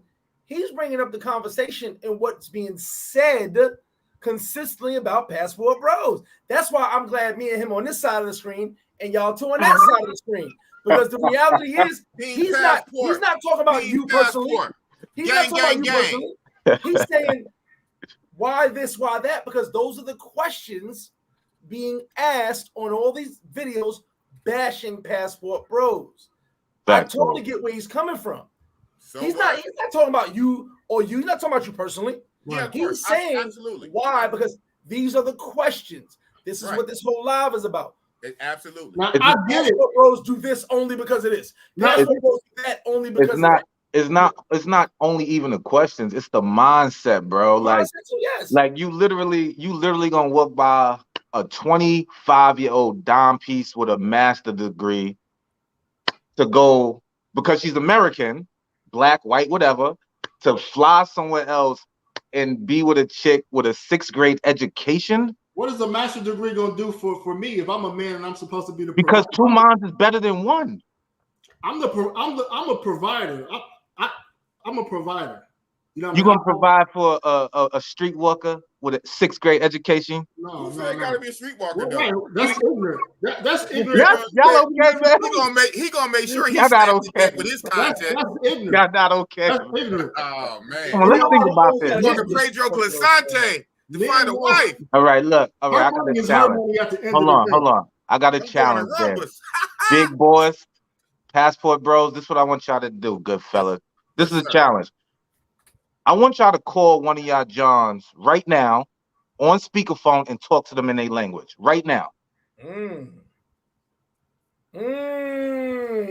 Right now. Can you do the same? Got deep with it. Of course I can do the same. I'm Ray Guapo, man. You know me, man? Got deep with it. You don't know me? I'm No Ray lies. Guapo. Yes, No I lies. can.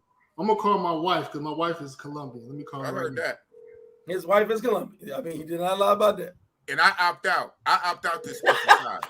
Using Google Translate, right, big boss? No lies are being told on this show, y'all. No I got her lies. on the phone. I got her on the phone. Oh, good. Hola, baby. No, habla en español. Por favor. Sí, ¿qué haces? Damn. Estoy en la cama. You done woke her up? En la cama. Okay. And ¿con quién? ¿Dónde es tu hermanas en tu madre? Están en la sala. Okay. ¿Y tú comiendo hoy? ¿O qué comer hoy? Comiste. Ya comí.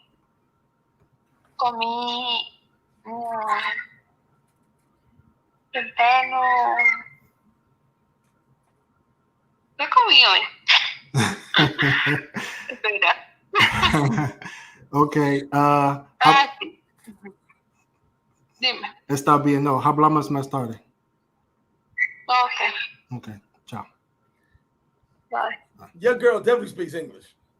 Yeah, she does. She Nah, does. salute, good fella. You the first one that ever did that challenge. Salute, man. But she is definitely not what she said she at. She's in Colombia. Oh, man. Stop. So that's his wife. But here's the thing, she definitely speaks English, though. Y'all got married in Colombia? She's Colombian. Yeah, we got married in Colombia. Whatever, okay.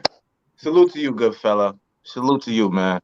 Wow. She said she ate. She in the cama. She by herself. That's what she said. I heard her. It's lit. I bet. Her family is Okay. in the sala, in the living room. So that Salad. let me grab this show back real quick. That is my point. And I'm talking about you, brother. That is my point.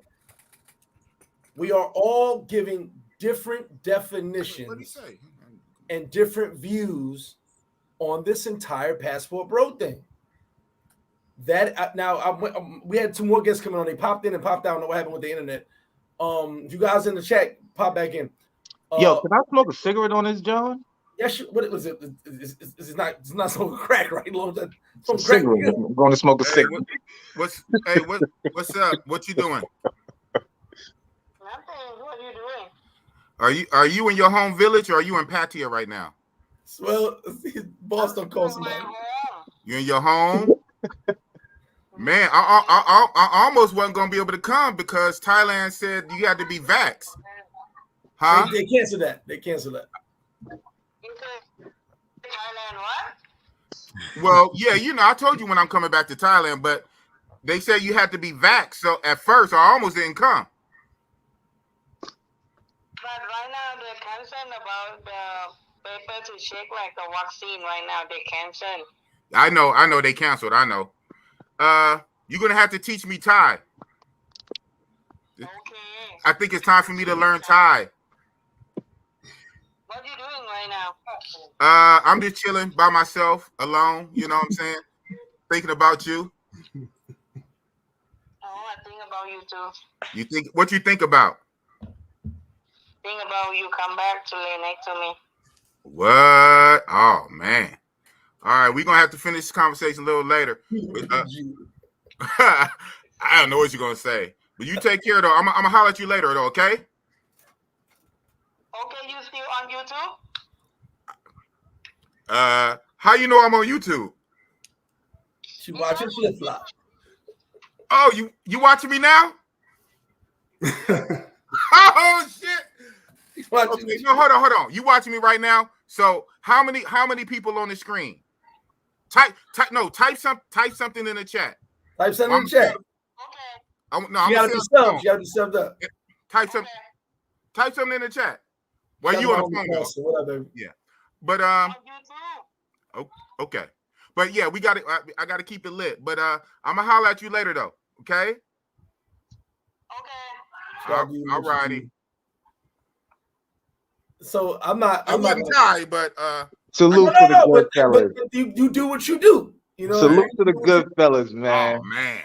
Oh man. All right, so Swells, you gotta call somebody and speak. I'm not calling nobody. I'm married.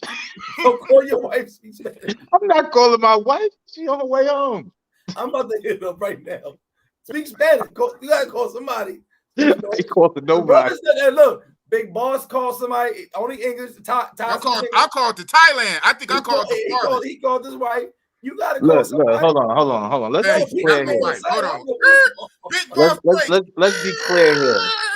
Let's be clear here. You gotta call somebody. I'm not calling nobody. I'm the creator of the challenge. Call I'm the challenge creator. I'm the challenge creator. Now, shout out to the good fellas. They called somebody. But when you think about the context of the conversations, it was just a check-in. It wasn't like a real in-depth. You can't move the goalposts. I'm not gonna let Swells.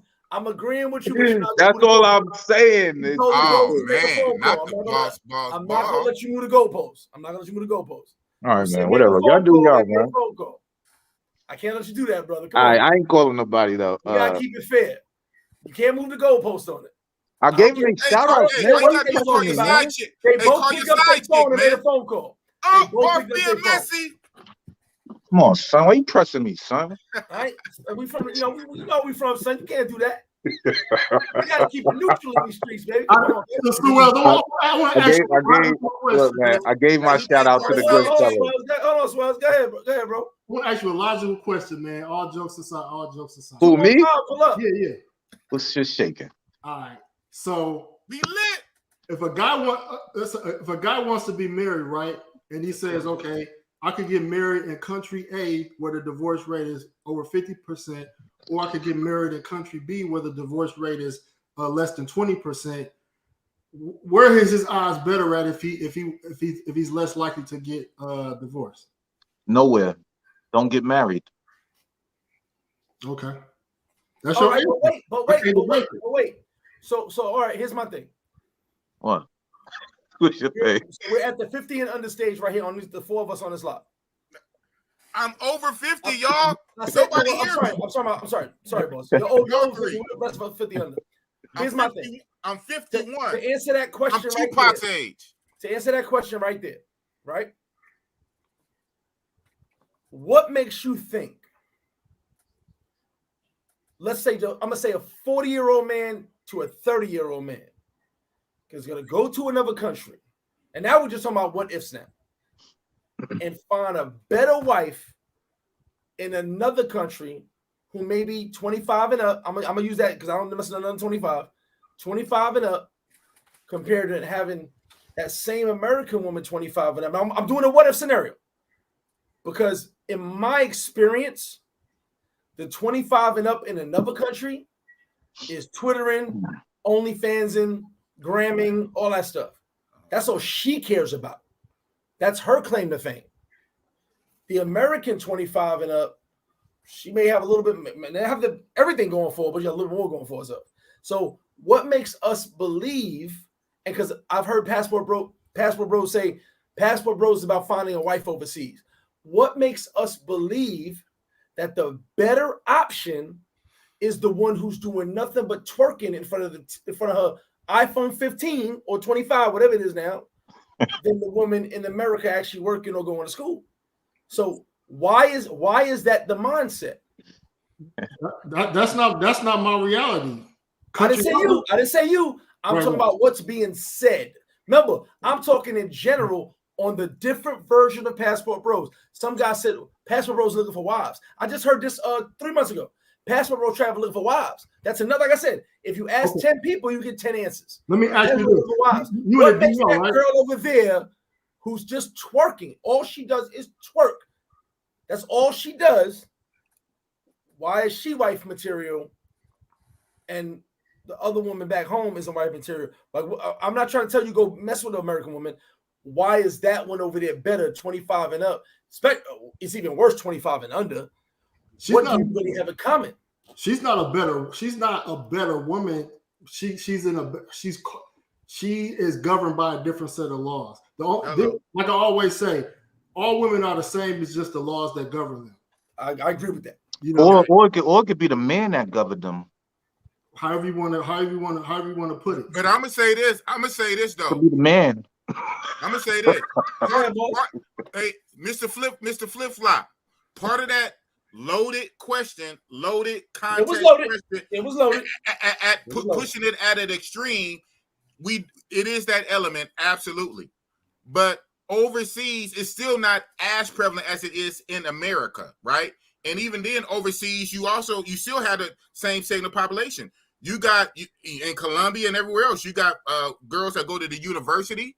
Even in DR, you got girls that go to university, studying nursing, studying lawyer. You know, so you don't have to mess with the poor strata one, the strata one poor to the poor. A lot of in these countries, they got different social economical levels. Mm-hmm. You got rich in some of these other countries. You got like wealthy families. You got in these other countries, some of these girls go to university too. So you are picking one extreme context to say all these girls that are ghetto and ratchet and turning up and twerking. Well, that's what guys want. That's what guys want. I would still say, yes, it's still smaller than here. Here is like the epicenter, right? It's like 100% or like epicenter. Hold on, big boss. Like an earthquake, I got the brakes. I'm driving. Like an earthquake epicenter where it spreads out. The farther it go, it gets less. Big boss. When you go on Tinder tomorrow, you gonna choose the girl with the books in her hand or the girl twerking? Hey. My question's already been answered. I'm trying to bust it up though. You're not looking at the girls with the book in their hand. I'm trying to bust it up, so I know what I'm gonna choose. You're gonna be like, swipe right. The chick with the books. I got a question. But they both are there is whatever you choose to deal with. No, they both are there. Both guys are going for the twerking chick. And I'm trying to bust it up, Bossellini. But I got a question. They both are there, but it's lesser. 100%. They both are there, but it's lesser. It's lesser than it is here. Here is worse. Here is worse, and there is lesser. Chick. They want the chick that twerks. They don't want the chick in the books. They don't want the chick going to the library. I don't think nobody is going to wife the chick that twerks. They're going to smash her on a weekend holiday. They're going to smash her. But I don't think most logical bros are going to choose the twerking chick for a wife and put a ring on it. That's cap. Yes, they are. That's cap. No, that's cap. Some do, unfortunately, and they pay the price. Here's the ugly reality. Okay, well, most do. Like, what are we talking about? Most. Let me ask you something, man. Most wife the twerking chicks. Of course, you know this. We all know this. Yes, I don't know that. Stop it. I know they smash them. I know they smash them for so. They smash them. I want to know absolutely how we say we're looking for a wife when we choose the twerking chick. Yes, but boss, believe it or not, most dudes is choosing a twerking chick. They trying to wife that. They're trying to be with that. Now, hold on real quick. Someone said because they treat us better. Now, I'm going to say something that's not going to be popular. It's not going to be popular. I was raised by a man. And what that man taught me was a woman is supposed to follow me and do what I say. Fact. In my household and the household before mine and before his and all that, the man ran the household. A woman going to treat you the way you allow her to treat you. Fact. If a woman runs you, you allow that. If a woman controls you, you allow that. Don't tell me any country, because I can tell you right now. You allow it by staying. Sometimes you allow it by staying. The Like best I way, said, like I because said, you think you have to have it. is to shut it down and go where you are celebrated and not tolerated. Yes, I agree. Sometimes you can allow it by staying. I agree. But don't tell me how women treat you. I'm gonna be treated like a king, whoever I deal with. Well, I don't allow everybody to treat me any kind of way. I'm gonna be treated the way I need to be treated, or it's gonna be a whole different situation. I agree with you. Hey, bro, boss, you're not getting no argument out of me. I totally agree with you. When I just said, man, like I said a moment ago, I said a minute ago, a second ago, I said, does the law govern her or do you govern her? Period. Someone said, why you travel, Swells? Say what? People are asking why you travel. Why I travel? I like to see new stuff, man. I just like to see new stuff, man. Simple. I don't be on the passport bro other side. You know, I don't be on the manga side. I just be macking and traveling. So that's all I do. That's all I do. And he's I think married Mac. He's married and he's macking. Yeah, and I bring them with me too. Hey, yeah, we be macking together. It's lit. Well, you said that your wife had more fun than you in Pedro Crescente, DR Sosua. Y'all was turned up and lit. She was wilding for respect. I ain't gonna hold you. But anyway, see, this is I'm gonna say this is I gotta say this, man. Go ahead, baby. And nobody take offense to this. This is about to be offensive. This is about to be offensive. Go ahead. Of course, it's always like that, right? Don't take this personal. You have men that's not looking for marriage, or say they're not looking for marriage. They always have the scapegoat to say that they won't have these issues if they wanted to. But the guys that want to get married or are married, they have tested the theory or the notions. So when you take yourself out the picture, you can't really say what you how things would go if you was to get married or pursue a wife, or if you haven't put yourself in a fire. So by you not wanting to get married or get married or already married, you out the game. You out the game. So why are you speaking on it?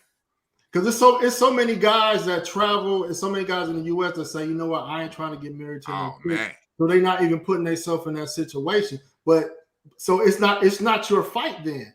The fight is with the guys that want to get married.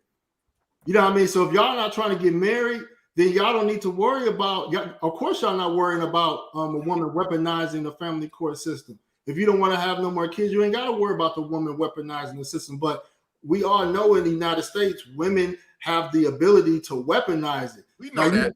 Now you may say, well, choose a woman that won't weaponize it. She still got it in her back pocket. That's all around the world, man. Yeah, that's no. But the laws are not like it. They are here all around the world. No. Women, bro, if you knock up one of them DR chicks, bro, and don't pay half for that, your passport is done. I'm not saying all countries. The Dominican Republic do have that treaty with America for the child support. Look, I ain't gonna hold y'all, son. If you a man here, you should be a man there. Don't be a fool. Don't be foolish. And that's what the passport bro thing differs with me. I love all my brothers traveling, but then it starts getting too philosophical, and y'all not having fun no more. Y'all going over there, y'all wiping up chicks. Bust it up, Bossellini. Shout out to Miss Thumper. Your chick is in the bed by herself. Her family in the living room. For traveling brothers, true or not, it doesn't matter. All that matters is better product. Listen, I'm gonna have to agree to a point. Okay. Shout out to BMT. To each his own. I love all my traveling brothers. Shout out to BMT Travel, Black Men Travels. Lit. Shout out to PL Big Balls V Swells. Big shout out to you. Listen. What up, BMT? In this conversation, though, there's nothing personal. Hold on, real quick. I'm tired of him typing stuff down there and reading it. He's got cliff notes, bro. Someone's got right. rolling the tape. He got the cheat code. Put the PowerPoint away, man. No. He got notes. Y'all know everybody in the chat, like, yo, he got notes over there. What is this guy doing down there? Oh, man. That's my dude, though. It's cool. He texting his side chick. No, stop. No. I didn't say that. No. He got his notes. Football breaks. But and like I said, it's nothing personal. We're just having a conversation right now. But do you get why I made this topic? Because we have all said so many different things. And even in the chat, they said a million different things. Shout out to the ask 10 chat. people, you'll get 10 answers. Who are the passport bros?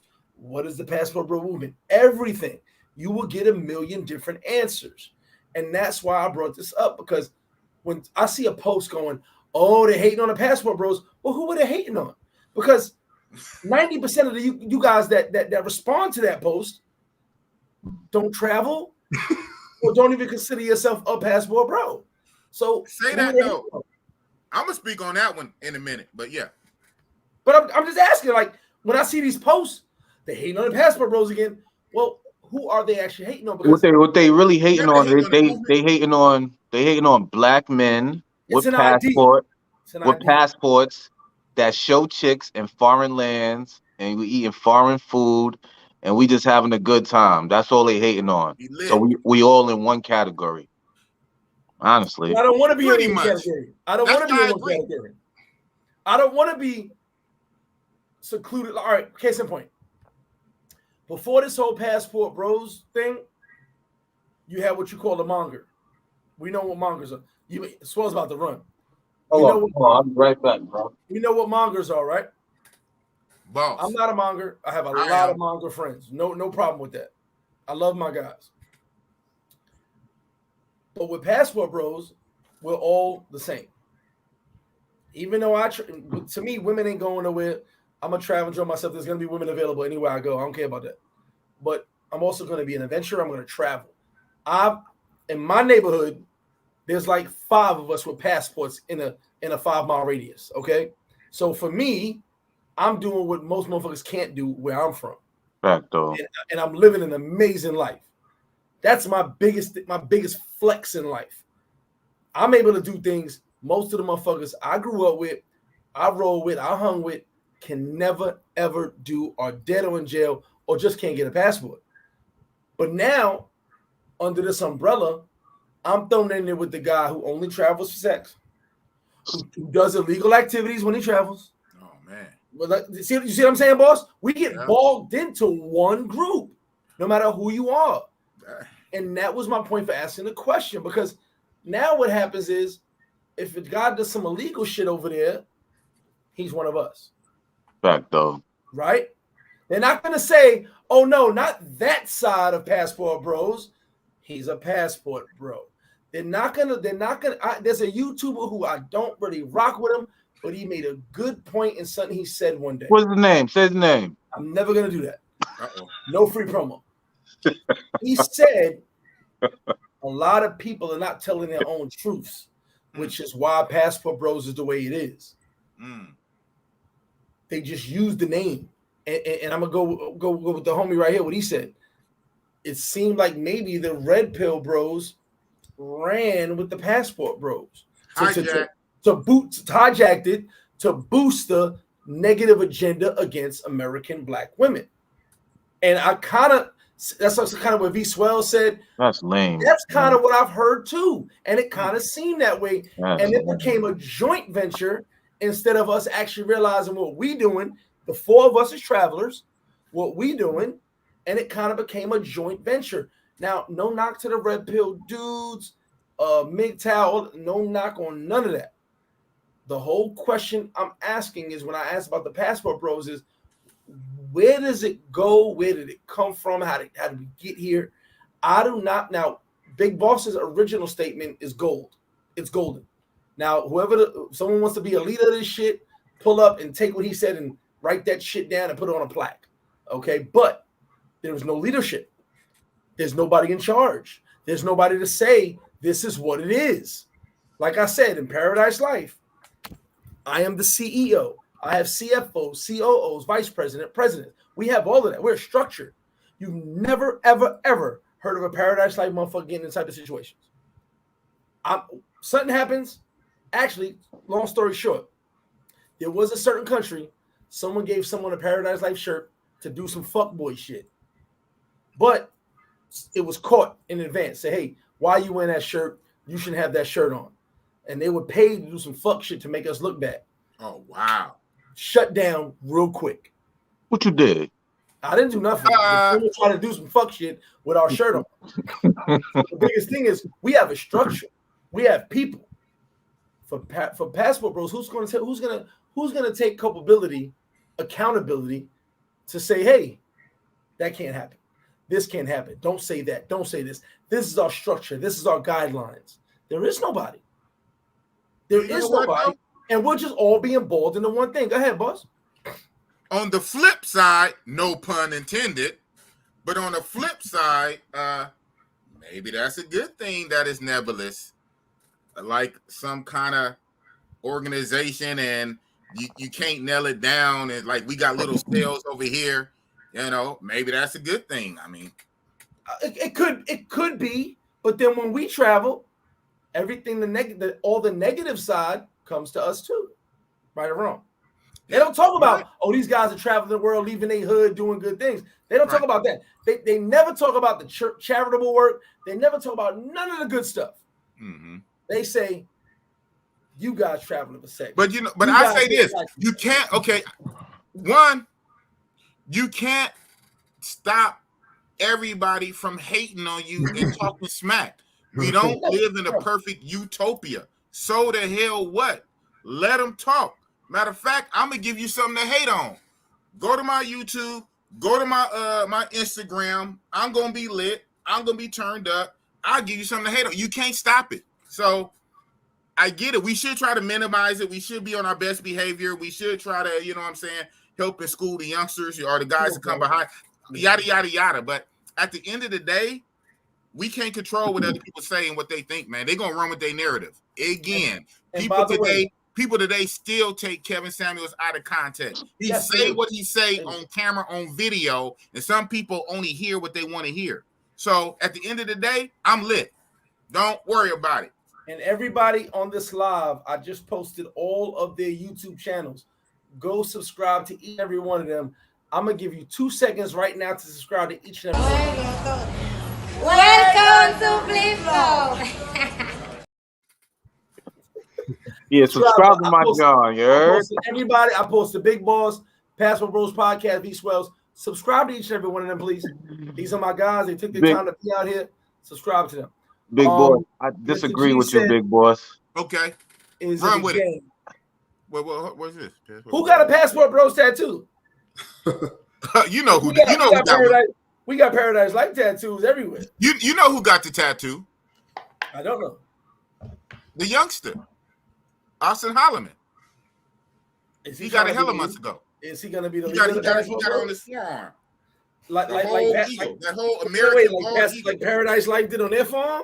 Okay, look at you. Yeah, I guess. Yes, sir. I guess. This but no, hold on. Let's keep it lit. My man said, okay, what do you disagree on, sir? Look, hey, man, I'm Ray Guapo. You don't got to call me sir, good fella. You heard? Ray Guapo. Look. See, I work for a living. I said, I disagree when you said be on our best behavior. We should actually be on our worst behavior. Just be highly respectful to the locals of the country we're visiting. But we should be wilding. We should be wilding as long as we don't get arrested. Yeah, we good. We having a good time. Okay. Worst behavior. For real. Boss, stand corrected in worst behavior. Worst behavior. Without getting arrested. Right. There have been guys like Ace. He separated himself from being after he blew up. After he blew up. Listen, shout to Ace Live, but I know. Waited until he got the numbers to say F on y'all. That's true. Well, but he took himself out the algorithm though, to a certain extent. But at first it was, hey, let's go have fun, let's fuck some hoes. Then it became, I don't need you niggas no more. We know that. Bro. Now look, he does have my attention with that Antarctica shit. I'm all in with that. Boss ain't in this one. Shout out to Ace Live though. I got no problem with Ace Live. I'm saying he did. When he did that, I was like, wow, okay. Oh man, it was wild because at the same time, man. All right, someone made a comment, and I'm gonna say this right now. I need some new beer. Why- This cause ain't hitting. I don't know why you drinking Coors Light. Why, when white men have traveled, it was just white men having a good time traveling the world. Why did we have to make something called Passport Bros? Why you think? Be Because honest, we we gotta don't be know seen who made and it. heard the We whole don't know time. who made it. And we don't know who made the. Like I said, I've been searching for. Conspiracy You know who Illuminati. started it? Maybe the man made it. And Look, it went out there for us. nothing becomes infamous until black men do it. Period. Bars. Simple. Let me That say something simple. real quick, Swells, because you just spit some barbs. No, that's fact though. The white man with a passport. Now listen. I wrote a poem that I will not talk about until I finish. Hear me out. You know I'm a history buff. It's called Gunpowder. Mm. The Europeans did not colonize anywhere until they had gunpowder. And everywhere else had swords and spears and shit. Right. I get it already. Then what they did when they conquered us, and lo and behold, they lost their colonies and all that bullshit. Like I said, it's a long poem, but it's gonna be dope. They gave us gunpowder to kill each other. Mhm. My biggest thing is, wow, we do things, we got to be seen and heard. People have been traveling the world for, listen, back in the 90s, I was stressed by my boys, come to Brazil, come to, where's the place you can smoke weed at back in New Amsterdam? Amsterdam. Amsterdam. I'm like, man, get the fuck out of here. Like, I'm living it up in America. Like, I'm all over the country. When I got my passport, I said to myself, you played yourself. I should have been traveling. Maybe I wasn't ready. I don't know. Maybe I wasn't ready. But all them states I went to, messing with all those women, I'm going to tell you, before OC out of the country, I was OT out of town. OT in country. You said that on my stream. Bro, am I lying? Look, we can talk about Passport Bros all you want. If you had gas money and toll money, we was traveling anyway. You said toll money. Damn. So here's my thing. State we to talk state. about the Passport Bros, we was traveling before this. We just didn't do it internationally. And now as you do it internationally, there seems to be a co-op of good and bad. And they keep doing this. My only thing is, travel for what you want to travel for. Live how you want to live, but go some fucking where. That's really all I care about. If you want to travel for pussy, travel for pussy. Women to travel for dick forever. If a woman want to travel for some sex, let her go Jamaica. Listen, don't ever forget. She was doing it before us. Wait a minute. Let me get my spit out. How Stella got her groove back. 80% of this goddamn chat saw that movie. It was what's that about? Going to Jamaica, having sex with a dude who turned out to be gay. Oh man! Watch the end of the movie. I never seen the end of that, John. I ain't gonna hold you. There you go. So here's my thing. What? Me neither. Women were applauded for it. They was in, girl, go ahead, girl, go ahead. Oh man! I was around before social media. I got a hell of a memory. I was in the movie theater. Go ahead, girl. Go ahead. You was clapping for her? You was proud? No, not me. They was. I was like, damn. And what's the movie where I was your lover and your secretary? What's that movie? Angela Bassett. Waiting to excel. Waiting to excel. Go ahead, girl. Cheat on your husband. You left me for a white girl or something like that. Let me tell you something. Shout out to Mary J. Blige. Black women for doing them in the 90s. Which is why I say I'm not hating on no black woman, but a black woman should not come talk shit about no Passport Bros at all. Movement, because y'all was in movie theaters applauding of black women for moving on with their lives, doing their thing. You go, girl. Thank you. Why can't black men do the same? Or all men, white too, I don't discriminate because we're getting away from discrimination, do the same thing. And it is pouring in. Do the same exact thing. Because they think they own us. But they were doing it in the 90s. We supposed to stay on the plantation. They think they own us. They was we supposed to be their back. We late supposed to be their backup plan. We late to the game. Well, they say keep our name out your mouth. That's what I hear all the time from them. But Who said that? I bought tickets to Waiting to Exhale. I bought tickets to how Southern got groove back. I paid to watch that bullshit. Yo, Passport, bro. What you said? Who said that? No, I'm saying when men say why is women got something to say about us traveling, their rebuttal is that it's because y'all don't keep our name out your mouth, pretty much. Can I tell you something? And I agree with that. I don't be having none of these issues. I'm just saying. I'm not traveling. No, he's right. They're saying don't talk about them. That's what he's saying. Right, but I don't. Women have passports way before us. Facts. And I'm talking to black women because in my Caucasian narrative, they've had passports. They was always traveling. We late to the game. But black women had passports. Black women were going on cruises. Black women were going to islands before some of you motherfuckers didn't even go to the next borough, to the next town. Right. Okay? So they was playing chess, we were playing checkers. You understand? But now it's a bad thing that the bros are traveling? Oh, Wait a minute. Yeah. Wait a minute. Oh, you didn't think we could get passports? Nah. We got to stay on you the plantation. plantation. You were hoping to get your groove back while we were back home eating some cornbread and getting some potato chips from the corner store. Like I said, anytime black men do something epic, it's sensationalized. Always. And it's like, it's the most. But it's like, I'm just doing something that you've been doing. Right? Remember the Beastie Boys? Fire rap group. White boys, right? Yeah. Shout out to Beastie Boys. Fire. Super. I mean, them boys was spitting. Right. But as soon as the black guys start, soon as the black guys start rapping like that, what? We gangsters, we animals, we criminals, we drug dealers. It's like, come on, we just do it better because we're black men, we're kings. We naturally do this. It's crazy. Right. But to each his own, man. But I love everybody. I really don't care what people do. I found a meme, and I don't get into black and white. What up, J Money? Free Society. I don't want to get into black and white, but I want to, because like I said, we're all brothers at the end of the day, and the whole part is to leave the whole racial shit. Like I said, when you get on a plane, they don't ask you, are you your race? They ask your nationality. All right, so here's to your point. I'm not going to read the whole thing, but I'm going to read something here.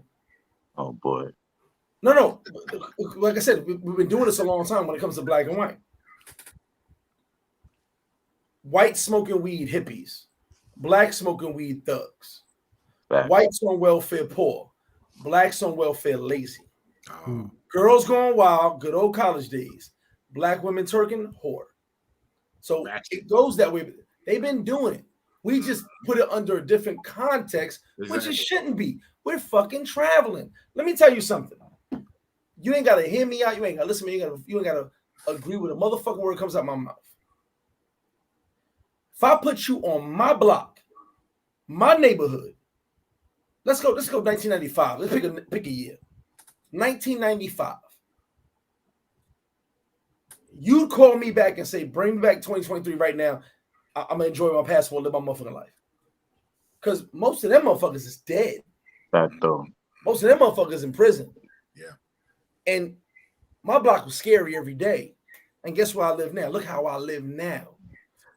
My most threatening situation right now is if a chick get mad at me for what another chick said. Cap. He said cap. Wait a minute. I'm going to show you something. Oh, my most threatening situation right now is a dude who told me he's going to kick my ass, and I'm praying to the blue-eyed, blonde hair, copper skin baby Jesus that this motherfucker comes and kicks my ass. Flip. Please. Shout the chest pain right there. Wow. Are you serious? That's my worst worry in the world. Flip. Wow. Not being on my block getting killed, not worrying about nothing else. So why shouldn't we travel when we've escaped everything they tried to trap us in? Back though. Right. Yo, Flip, that's really your op though? That white boy? There's just some guy say he's gonna beat me up. See, I'm gonna do the story of chest pain. I got ops. I thought that was just like I don't got options. He's a guy. He's from Virginia, lives in Florida. Say he's gonna beat me up. I don't want no beef. I got a whole conversation. He said first he said talk tough shit, then he backed down, then he came back. But that's my biggest worry because I'm hoping boy, in all his autism, he has all the heart in the world. Drink some Hennessy and come. Please, like that's my biggest problem. Yeah, you know what? I hate to say it. You gotta be careful about beating up a white boy, though. I mean, the laws hit different. The laws hit different when you beat up a white boy. You can gotta chill, Flip. Somebody gonna world star your ass. Keep talking tough, man. Especially me. I think I'm the one to do it. Oh, spicy! So sit your ass down. I'm gonna punch Flip in the back of his head. I don't have a worry in this corner. I don't have a worry. 300-pound flip flop. 300, damn. I'm saying though. Okay. 275. Shout out to flip flop. I don't have a worry in the world. You get what I'm saying? I don't have to worry about nothing. Whereas every day in my neighborhood, I had to worry. Yo, I used to worry about my son. Like, damn, I hope he all right. Because, you know, just being in the hood. And when I say hood, he wasn't in one of the worst neighborhoods, but it's just the fact that New York is New York. You dig what I'm saying? Hey, is V-Swell wifey there? Let me talk to her. I'm talking some shit. Hey, calm out there, Hefty.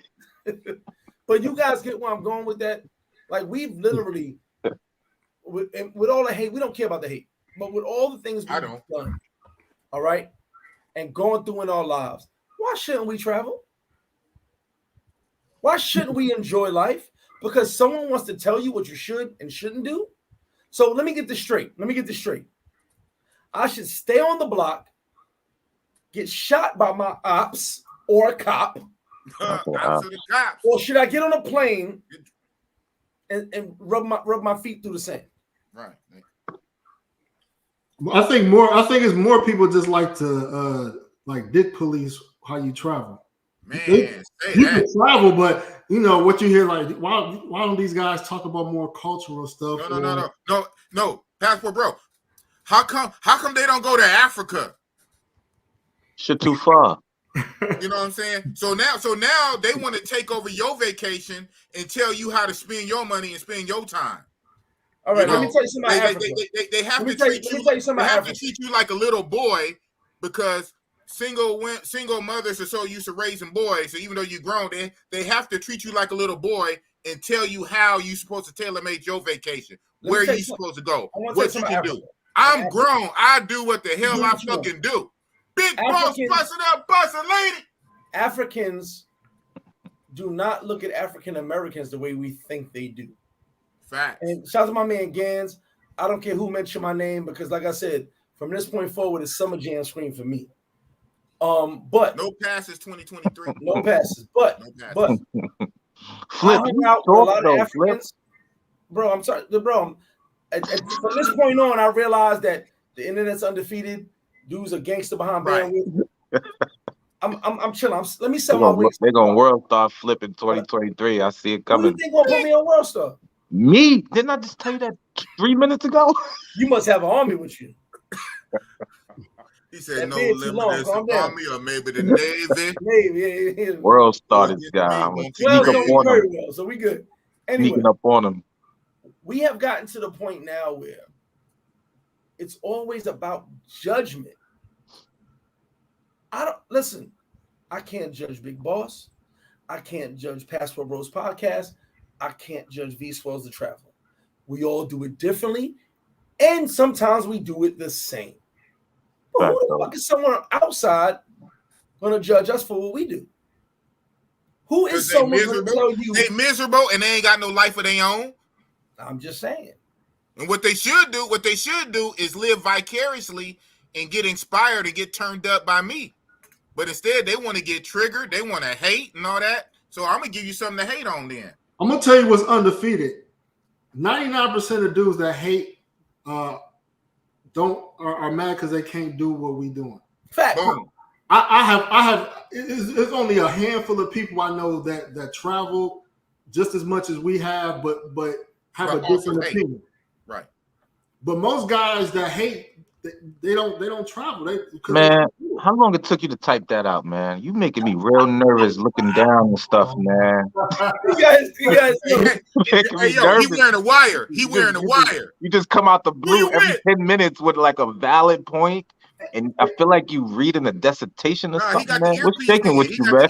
somebody. Hey, Flip, tell him we be on got the WhatsApp. We be in groups talking about this all day. all the time. So Make me nervous, That's man. where it's come from. we That's match who up you the with. talking All point. the time. Search him for a wire. Pat him down. Oh man. We are prepared. We was prepared for we were prepared for attacks way before YouTube. We was already prepared for the talking points. You know what I mean? So this stuff is like I think when it comes to attacks, all you gotta do is defend yourself, man. You don't gotta prepare for it. I mean, No, right there. but You you gotta know, prepared or you're not. why they're coming at you, why you're being attacked. I don't care. Swells, we are not on the block right now. Calm down. Lower your voice. Lower your tone. I'm the We air are not on the block right now. I'm back. I got I'm nothing. in Venezuela, man. I You got want to go nothing. to Venezuela right now? Where you want to I go? know. I said I I do see wanna- the VE. I want to go to Venezuela. I'm gonna figure that out. Me too. That's happening. But hey, man, You wanna go I too? like my life though. I needed to be Hey, safe. I ain't got no kidnap money. Hey, man. You're working in one of them drug houses. Yeah, it ain't happening. They gonna have to. Yeah, it ain't happening. It's lit though. I don't have Ace Live hookup. Shout out to Ace. Big shout out to Ace. Here's my thing. And stop typing down there, man. He's making his notes, bro. Relax. I'm gonna just chill like this the rest of the time. Yeah, he's getting the info in the earpiece, man. I'm gonna be like He's this. got- He's got a They telling him what my to say. pad down. He's got man. everything going on. Oh man. Hold on, here we go. I'm gonna read this comment because it's a great comment. Honestly, shout out to Tony's take on. We travel, get it thrown at us when we are confident and present in ourselves. Whether you want a manga or not, some are unprepared for the tension or acceptance. I agree with that. That's dope. And that's why I said 100%. it's really about the individual, which is why I do not want to be combined under one umbrella. Yeah, I just don't want to. right. I want to be known as a traveler. I am a brother with a passport. I love all brothers with passports, black or white. I don't discriminate, but I want to say there's not one country, not one. Like I said, somebody talk about Africa. We are African American or Black Americans. Even though you don't have to type your race in any way you go, certain countries view us a certain way. Some of you guys don't even realize, and it'd be a joke. People say, "Oh, Dominicans are." And shout out to my man Ivan. We had a long conversation over there. He's Dominican. They'll say, "Oh, Dominicans are racist." Meanwhile, Dominicans are like, "Hey, if Haiti's up, the whole island's popping." They don't want Haiti down. They want Haiti up because the whole island as a whole is popping. Colombians, they don't allow certain countries into their country. Haiti being one. Wow. One of the most racist. I didn't know that. Yeah, you can't. I didn't know that either. They always ask me where I'm from in Colombia, and I always say Haiti, being funny. If they see your passport Haitian, And they act funny, huh? you're being sent on the Yeah, plane. they look at me funny, like, nah, you're not Haitian. My man has been sent back on the plane. No, for real. Oh, wow. They I don't did allow not know Haitians in that. Colombia, bro. So, but listen, I'm not going to shit any Crazy. country, but one of the most racist countries I've ever been to. Argentina. Some of you guys in this chat will agree with me. I'm talking about the big three. It's Brazil. What? Well, I'm going to Brazil in 10 days. No. Not to us. Not to us. There's certain clubs you'll go to. Mm-hmm. One side is white. Fact. One side is black. They got a close to club called Argentina. They Casa got the Black Nazis. Rio. Casa Black Rio. What? One of my favorite clubs. Right. At the Black House? Afro Brazilians. Yeah. My man who did I my need one of those. videos. You see my 48 hours in Brazil? He did my videos.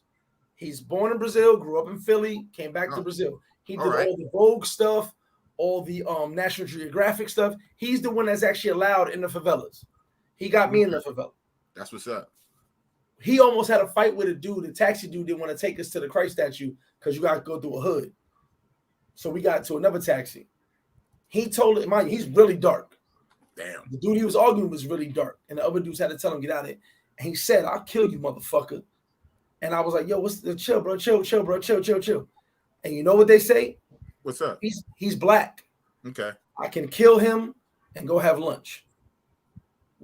Okay. Brazil is literally one of the most, and I love Brazil, but one of the most racist places I've ever been. So as you guys talk about these countries, you better learn what goes on around you. Some guys pay it no mind. See, we're Black Americans. We get accepted everywhere we go. We get shown love everywhere we go. Right. But look at the people around you. Exactly. I get the context, but real fast. So who said that? The taxi driver said that about who said that statement? The dude who I was with. The dude you was with said it to the other taxi driver. To the other both dark skinned. They both dark skinned Brazilians. And when I asked him what was up with that, he said he's black. He's black. I can kill him and go have lunch. No one will ask me a question. Now you know they say they go into the spots and they say it's easier to kill you than it is to put you in jail. A funeral's cheaper than prison. Yeah. But how much it costs? I mean, motherfucker, I don't know. I'm not Brazilian. But that's the same. Funeral's a bullet. I don't understand. There's more colorism there than anywhere I've been. And I've been in Cartagena with a homie. I told her, the mother of the block. She said, welcome to the dark side. This ain't Medellin. And everybody's dark skinned. But I've seen that. But in Brazil, they really like, you look on to the left, it's one color. You look to the right, it's another color. Yeah, that shit is weird as fuck. I'm gonna say this. I was in Rio. I was in line at a pharmacy, getting some medications. That's all I'm gonna say. And I was next in line, and so these like older white couple, like just gypped me, right? They looked me in my face and got in front, and I spoke up and said something. And I think in my mind, they hear straight English, right? English with a Bay Area accent. They got surprised and stepped back. And after I said, wait a minute, they must have thought I was regular, black Brazilian. That happened to me too in Brazil. Yeah, right in my face. Like am I lying about this? Am I lying about it? No one in the chat said I'm lying. Like, wow. Let me ask y'all something. I'm like, wow. Has a black woman in America ever been racist to y'all? I mean, we call them the new white supremacists. What a trick question is that? That's a whole other topic. She been a bitch. She acted like a bitch, but not racist though. I mean, hit that like button, y'all. I can't agree with that one, but okay. All right. She acted like a whole ass bitch, but not racist. I don't think. No. Where you going with that, bro? I mean, how can you tell? How can you tell? All right, I will say this: on all my travels, I've seen black women at every single destination, and you know what? Yeah, I ain't forgetting my beer. Look at you. Never once. They enjoying themselves. I'm enjoying myself.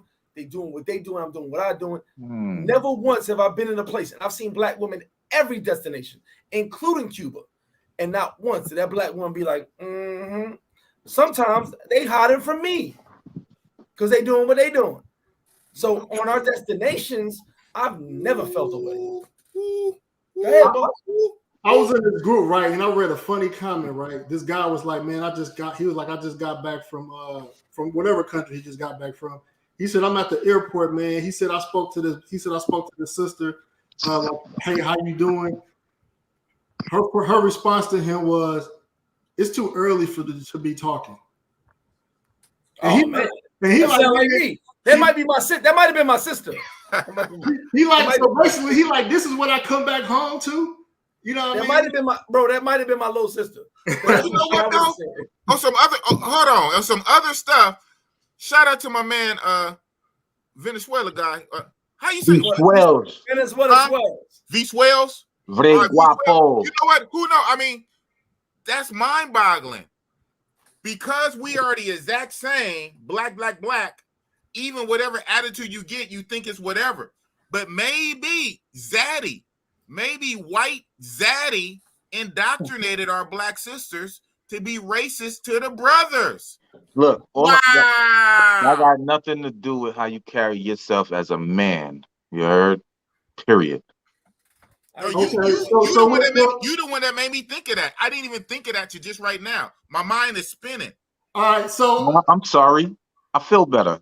So, all right. So, these Wells, if you want a customer service call, right? If a white woman pick up, let's say, an Indian person, a black woman, do you feel like you're going to get the same service regardless of who answer the phone? First thing, I never call customer service because identity theft is It goes straight to crazy. India. Hello, sir. Look, identity theft is crazy. What's the first thing they ask you when you call? What's your date of birth? What's your social security number? I don't know these people. I'm gonna just go on the app. I'm good. I don't call customer service. But good question. Nice try. Or anybody in the chat. You didn't answer the question. No. That's the answer. I don't call customer service ever. Never. It goes straight to India. Exactly. Shout out I'm to good. India. I'm Okay. good.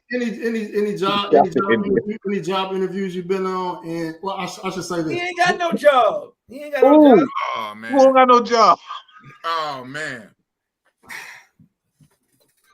Y'all ain't got no job. Shout out to I got a job, man. I got a job. Me and MP vibing. You know what a chick told me? You know what a chick told me one day?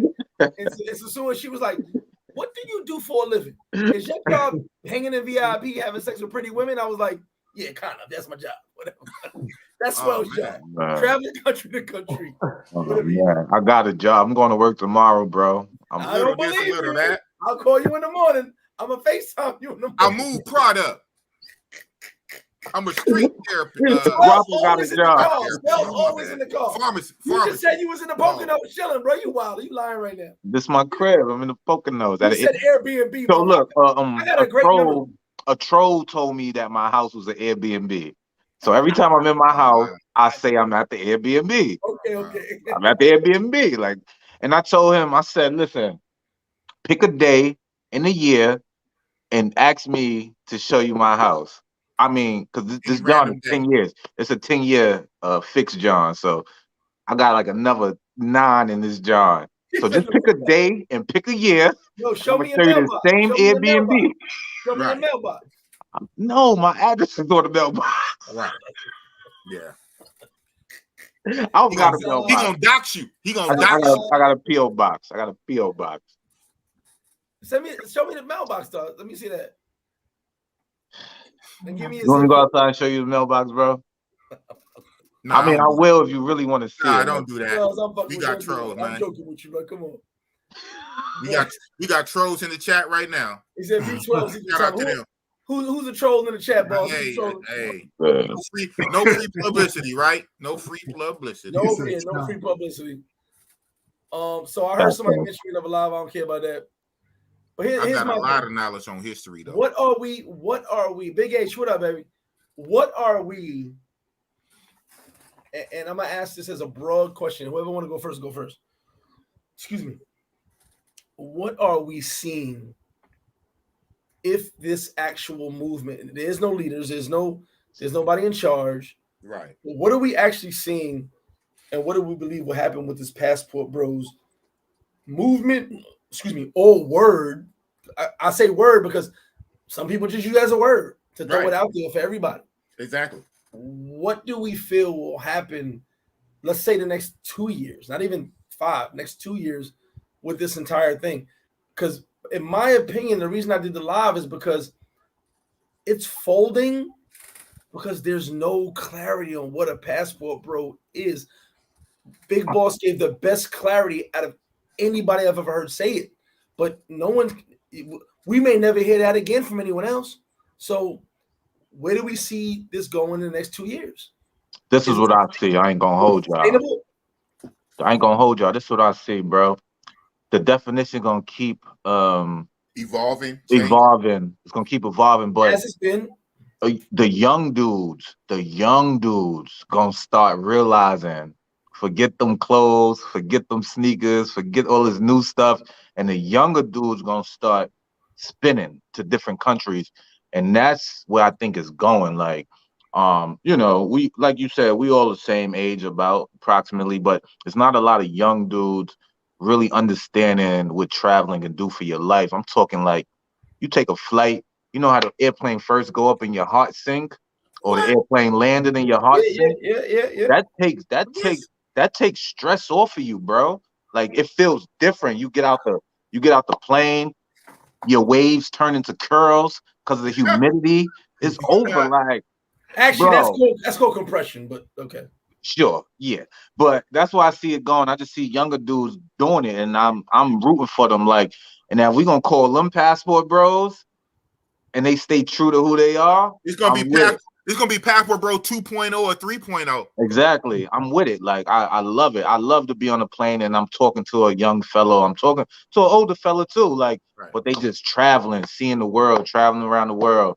So that's why I think it's going. I think the younger crowd picking up on it with TikTok and all social media and all that. I think it's about to be lit. As long as they can behave themselves and not get into stupidity out there, it's lit.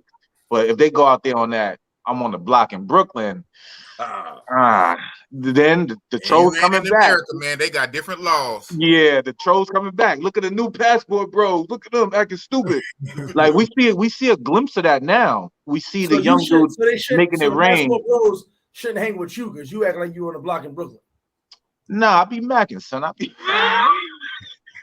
talk like Mary Mackin over here. I be macking, son. I be chilling, son. I don't do much.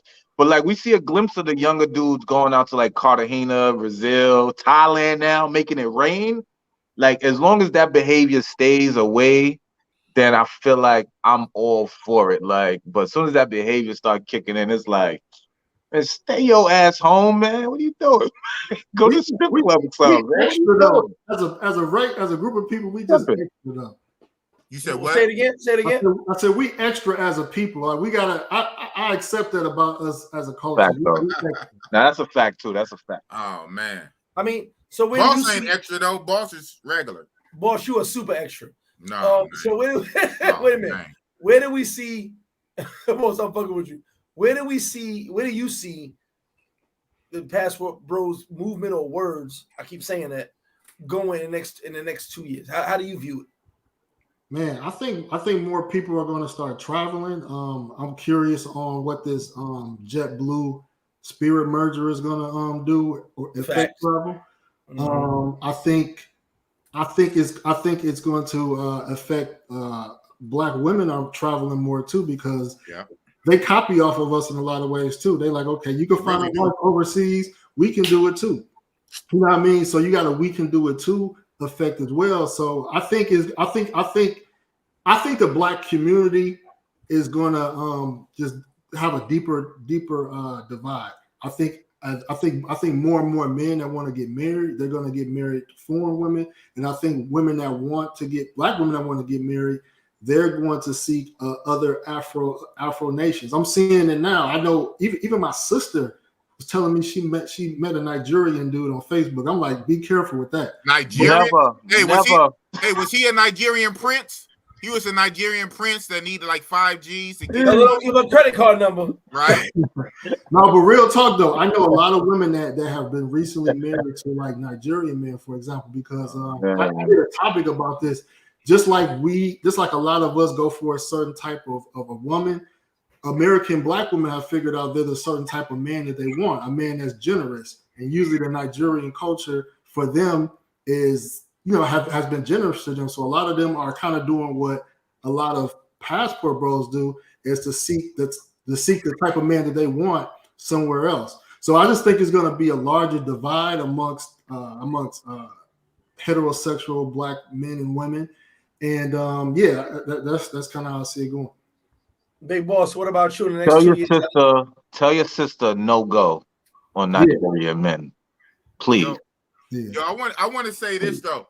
Keep us that very well may be the case, right? I get it, because we already know that women already have this good for the goose, good for the gander. If he can do it, I can do it too, all this kind of stuff. But I'm gonna tell you, nature, biology, and real life and reality is what it is.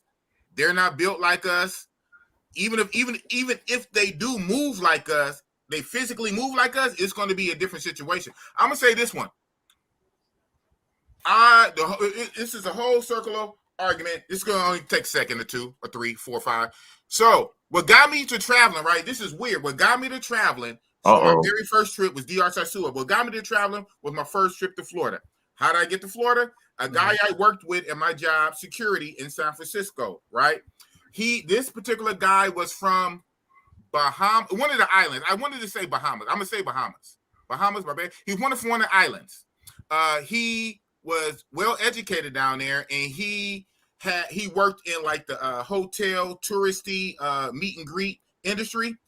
He actually came up on 2 American women, got married twice. The first time he got married to an American woman that was on vacation, he gamed her up, all the stuff. She married, typing, man. Took him back to the States.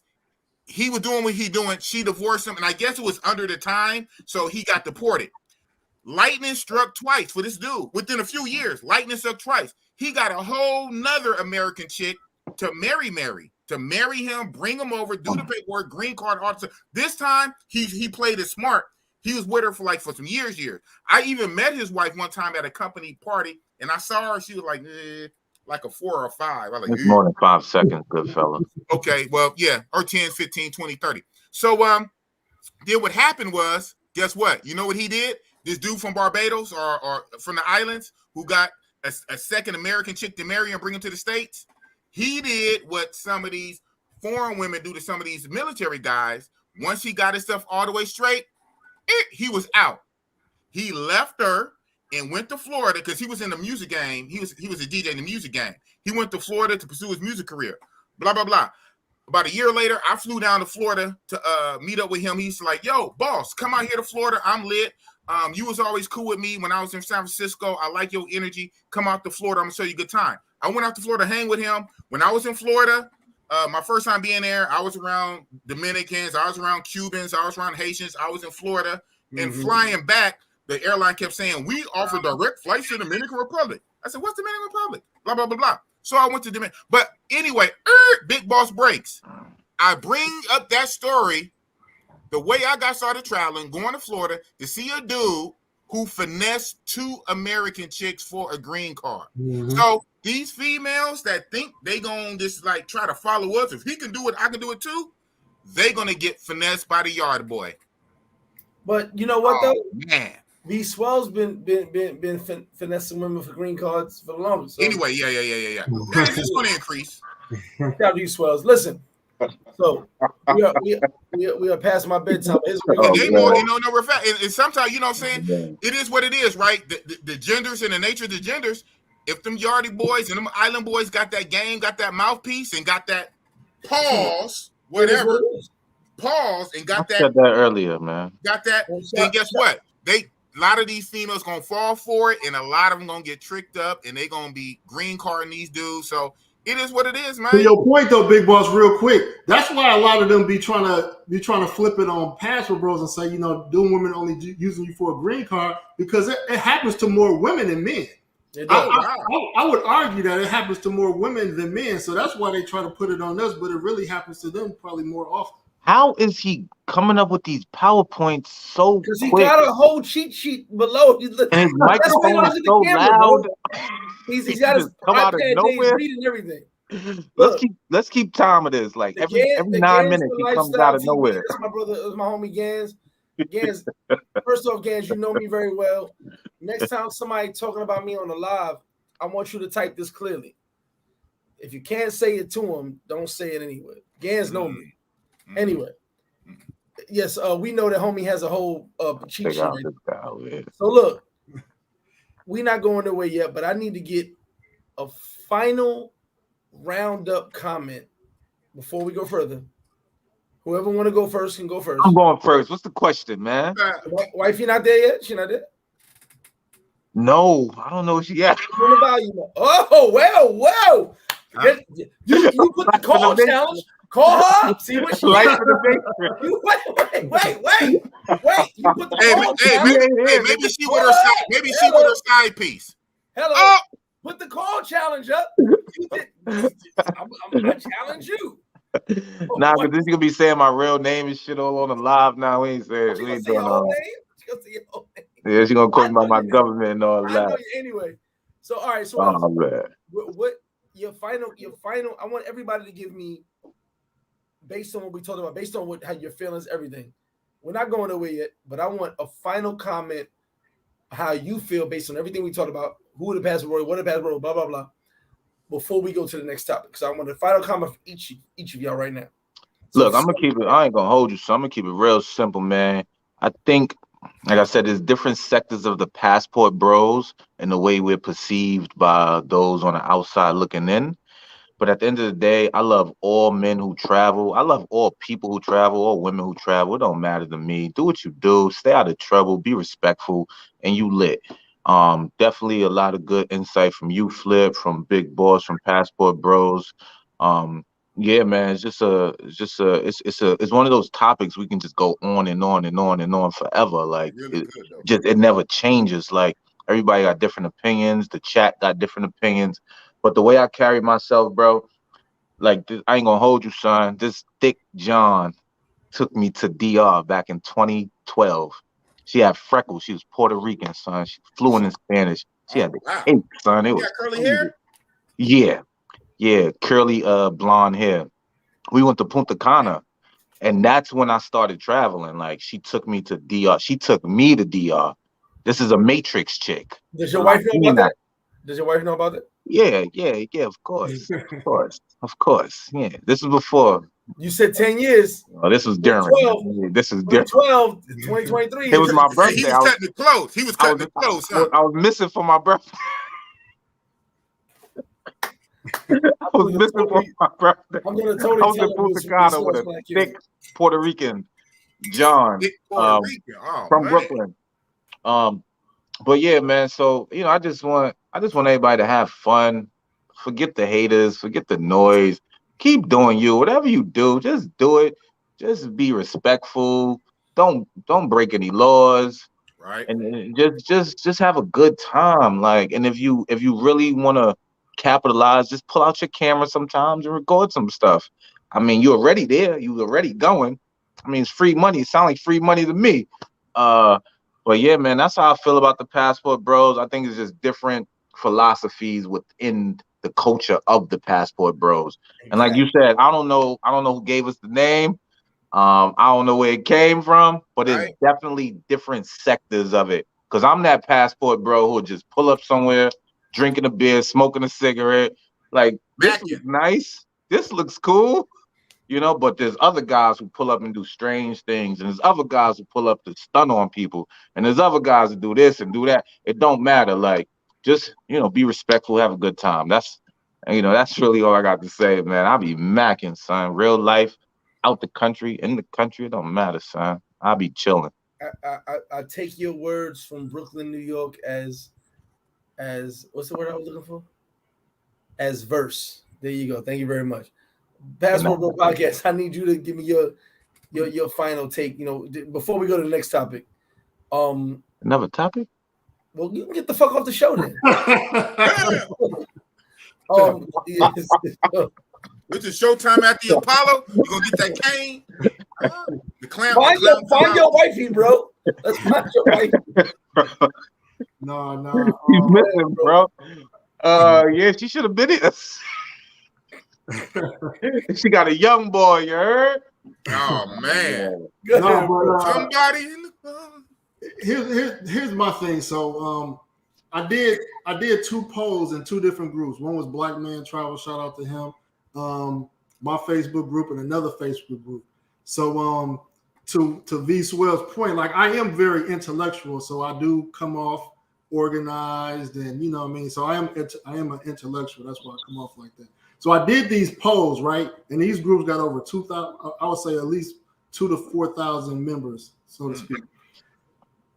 I asked pretty much two questions. Click if you are interested in marriage or starting a family overseas, or basically casual, basically casual dating, or not looking for a relationship. Only about 20% of men said they're looking for a wife or starting a family. So, and this is across all groups. Polling at least 1,000 different responses. So if we use that, we're saying, okay, only a minority of brothers want to get married. Most of the detractors already acknowledge that. They already said we're not talking about the minority. We're talking about the 80% of the guys that's going for whether it's pay for play, or we want to say mongering, or not looking for a wife, because that's some of the women that say, well, these guys not looking for wives. So basically, the passport bros, at least in the black community, I think, and I hate to say this, some of the haters are right to the point, in the aspect of that most passport bros are not looking for wives. I think people should travel what they want to. I don't think people should be traveling and looking for that. But what that 80% tells me is that and I did a poll on this as well, guys like places where there's legal prostitution. That's something we don't have in the United States. We don't have that in the United States. We don't have surprise. You ask grown-ass men. Depends what state you in. Come on, bro. Legal. Well, we don't have no red light districts legally where you could go. Shout out to Vegas. Or no establishment where you could go to and they got a menu of prices that you could afford and some dime pieces. Well, the difference is that if you go to 4x4 in Rio, you're gonna see some of the baddest chicks in Brazil. You go to a strip club in the A or Miami, they're not gonna be on that level. And if they are, it's gonna be way out of pocket. You know what I mean? Price stratosphere. So guys, you know what I mean? And there's nothing wrong with that. Guys, even myself, prefer going to countries where prostitution is. Shout out to No Excuse, man. Keeping it a buck. That's why Big Boss rock with Rob No Excuse. So Big Boss, you up now. So what is your final thoughts on all of this? Boss is lit. Real talk. That's it. That's it. That's all. Nah, okay though. 5 words. Boss is lit. Real talk. Mic drop. Yeah, mic drop. Mic drop. Right? No, literally. Mic drop.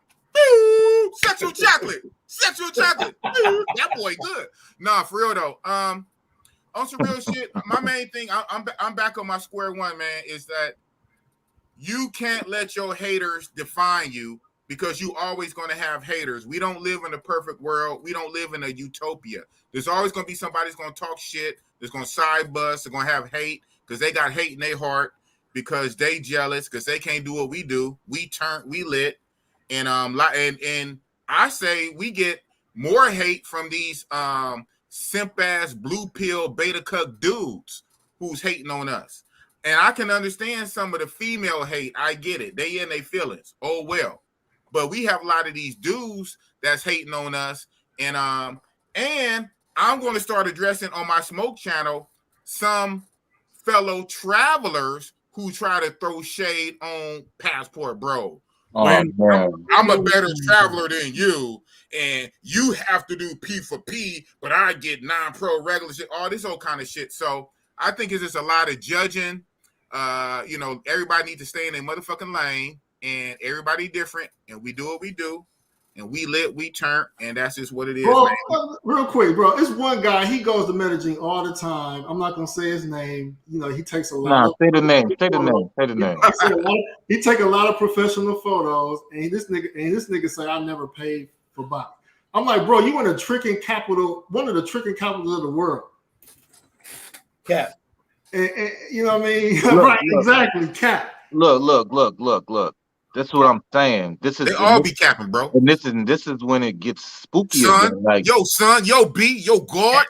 No, look. This is when it gets spooky again. Brooklyn, son.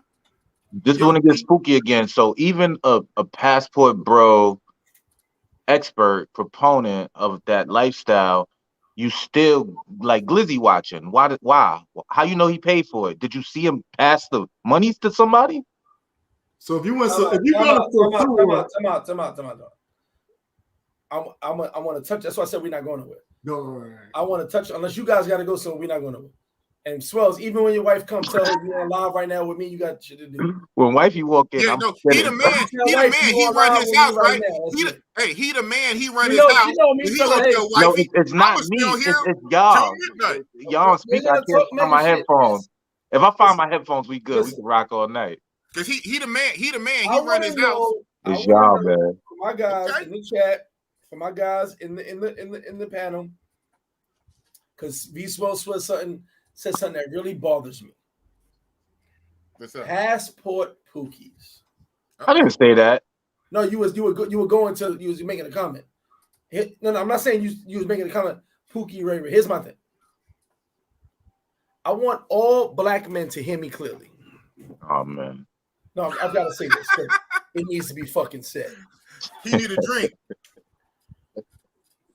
When you down another brother, another black man for traveling or doing what he doing, calling him a Pookie or a Ray Ray, I want you to remember something. No matter how many M's in your bank account, no matter how big and bad you think you are, no matter how luxurious you think you live, there's another group of people viewing you as a Pookie and Ray Ray. Yeah. So I hate when us brothers put each other down, calling someone else Pookie and Ray Ray, when to the outsiders, you're all Pookie and Ray Ray to them. Right. And I tell brothers this all the time. When someone goes, I can't stand Pookie and Ray Ray, I'm like, bro, you are Pookie and Ray Ray because you made that comment. Believe it or not, you may not like what those guys do, but people don't like what you do. And I hate that comment because what you don't realize is we're putting each other down instead of raising each other up. I know. I mean, bro, it bothers me. Like, all right, the N-word. I say nigga, but when I'm talking to my niggas, right, I will never say, or when I be like, yeah, you a dumb motherfucker. I don't say you a dumb nigga. I hate that word, and I've used it my whole life, but I hate that word. Now, when my man was laughing, he was like, yo, you just said nigga. I said, but look at the context I said it in. I wasn't talking to you. I was saying niggas do stupid shit. Because I'll call a nigga a bitch ass nigga. But no. Hold on, bro. I'm not knocking the word. I just realized I'm a very intelligent person, so my verbiage and not the me. words I choose to use, I decided certain words I should use no more because it doesn't reflect myself or the people I'm talking to or about. Okay, no, I'm not trying to get too deep. Go ahead. No, Flip, that dude, I know you seen the video where that dude was smashing the chick on a balcony in Cartagena. Oh yeah, everybody seen that. That was a nigga. That was a nigga. I would call him a Pookie. That's my Pookie. No. He was a nigga because here's what happened. Okay. He got banned from the country. Yeah. He's literally smashing a chick on a public area where kids, tourist children walk around. That was a nigga. Yeah. Okay. He's not a Pookie or Ray Ray. Damn. He was living his best life. Wasn't he white though? No, he was black. I didn't think he was black though. He was black. Okay. He's all over the internet. He was black. Okay. The chick I've seen a video. I guess I was focused on the chick. The chick tried to defend him. She was bad. Hold on, wait a minute. He was in the moment, living his best life, but disrespected himself. Because the wild part is never be in a situation where someone's filming you at your low point. Him having sex on the balcony. I've had sex on balconies. I'm sure a lot of people had, but not in a public square. Brazil. Not in a public square. You didn't do it in a public square, though. In an area where kids usually be at and where people just got cameras out taking videos, pictures. That's crazy to me. Hey, big boys, you still eating that raw meat? Off and on. I'm gonna do it again soon, though. I do that rarely. It's part of my regimen. Yeah, it's rare meat. I do it rarely. Yeah, right. Yeah. I'm looking over your shoulder, brother. Huh? I'm told no. Swell's looking over your shoulder. He's scared. Yo, bro. Stop playing with me, Backpack Val, shout to the champ. Much love. Appreciate you. Shout to Backpack. Here's my thing. Yeah. That whole situation, and I'm gonna get to another situation.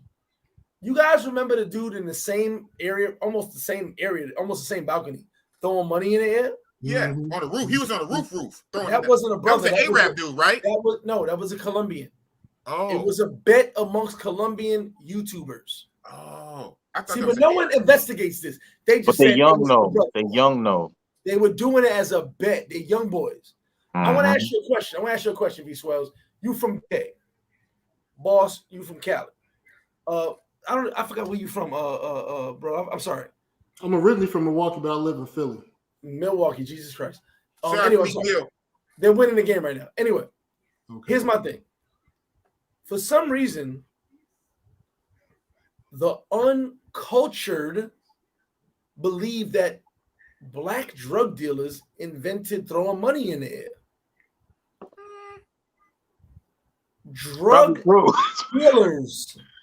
dealers, aka narcos, invented throwing money.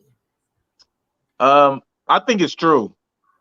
You ain't gotta think this is factual, because I knew dudes throwing money out of the window of a car just cause. Yeah. White people didn't do that. That's a flex. So the wildest part is when people say, I hate dudes throwing money. I saw a dude, there was these chicks with these narcos on a bridge doing a music video. And the chicks were doing this. And the dude said, they got that from us. The country with the biggest drug dealers of all time in the world got throwing money in the air from us? Have you ever seen a Pablo documentary? He burned money to keep warm. Yeah. Man, I don't know, son. I feel like we was the first ones to make it rain, bro. They used to walk in the neighborhoods, throw money in the air, and walk about their business. Throw $1 million in the air, walk about their business. Why are we so self-centered that we think we invented shit? We invented peanut butter. Thank you very much. But George Washington Carver. Thank you very much. Carver, yeah. I love peanut butter. And a traffic light, right? And a traffic light and internet. But we did not invent money in the air. Why do we think we started that? That's like a rap video. We didn't invent money. Like throwing money in the air is like saying who invented passport bros. There's no way to trace it back. There's no way to trace it back. But I feel like we did it. I ain't gonna hold you, son. Lil Wayne made it. I feel like we did it. No, time out. You ever been to the Christopher Columbus Day in Little Italy? When the mob dudes was throwing money in there? I used to be. My pops used to bring me all the time. Christopher Columbus Day. I forgot. Someone tell me what the exact word was for that little. Let me tell you something. Let me tell you a quick story. In Brooklyn, the Italians were throwing money in there, bro. I was 5 years old. They was throwing money in there, bro. Let me tell you something, bro. That's mob though. Hello, real talk, son. All right. Look, real talk. Let me tell you a quick story. Mob ties on good where I'm at. I want to hear your story from Brooklyn. This is how I know we invented throwing money. Look, I'm 5 years old, bro. It's my birthday party. My birthday in October. So my mother used to have these extravagant Halloween parties for me. Even though my birthday not on Halloween. Your birthday on Halloween? Nah. But I used to always have Halloween parties. Right. Because my birthday is in October. Okay. My uncle walk in. My uncle give me $300. All singles, bro. What you think I did with it? And mind you, I never seen this before. I never seen nobody make it rain. I never heard of it. What you think I did, bro? You was 5 years old. You didn't know. I just threw it in the air. To you, that's confetti. You didn't know what money meant. That's why you did it. Nah, it's in me, man. We made up making it rain. I'm telling you, son. I'm telling you, nobody throws money like us, man. It's not on you. It's in you. Now, black people ain't gonna burn money to stay warm. We ain't doing that. No. So shout out to Pablo. But I think throwing the money comes from us as well. I'm just saying that. There you go. San Gennaro feast right there. The Italians were throwing money in the air, brother, and they was making sure everybody in the area. Here's the wild part. I didn't know nothing about that. No matter what you ever heard about Italians, no matter what you ever heard, during the San Gennaro Fest, they don't give a fuck what color you are. You better eat some food. You better enjoy yourself. If they got ponies, you better ride the ponies. They show love to everybody. That was their day where race did not matter. You better, and they'll tell you, get your ass over there and go get on that horse. Get your ass over there, go get that food. It's paid for. So when you over there, you better enjoy yourself. So I don't know, but I still think black people threw money first. I'm just.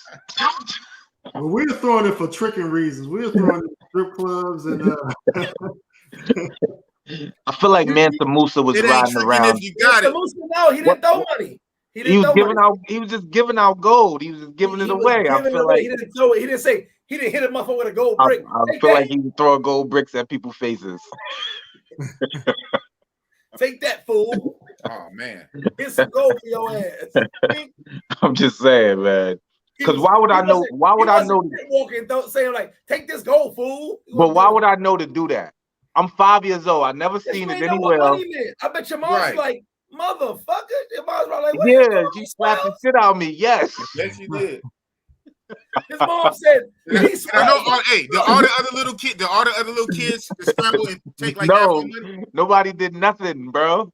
Nothing. Cause Wait, He wait, was wait. like, Were they you was by like, these yourself? swells, what There the wasn't fuck? other kids. There wasn't other kids. I was with all my cousins, bro. Nobody look. So And this, none of them look, scrambled. this is what happened. None of This them is what scrambled to happened. pick up no money. Well, I'm gonna tell you, this is what happened. I had the pinata, John. I had the pinata. You got a So pinata, bro? I start whacking the pinata. So I'm You are 5 definitely years Puerto Rican. old. You're Bam. definitely All the candy come out. All the candy come out. All my cousins and my friends, they jump for the candy. My uncle give me $300 in singles. And I'm like, oh, and I just threw it up. No, they didn't go for nothing. My mother she smacked me and grabbed all the money. Wait, So you say the kids went for the candy and not the money. Yeah, I broke the pinata first. I know exactly. So I'm saying when you broke the pinata, candy everywhere, then you threw the money, but the kids were still focused on the candy, not the money. So we 5 years old. I got a question. We Swells, like 5. Are you Mexican or Puerto Rican? Say what? Are you Mexican or Puerto Rican? Because only those are the only ones that had pinatas back in the day. Oh, that's racist. That's racist. We getting racial up in here, man. That's racist. Appreciate the cash app. Thank you, brother.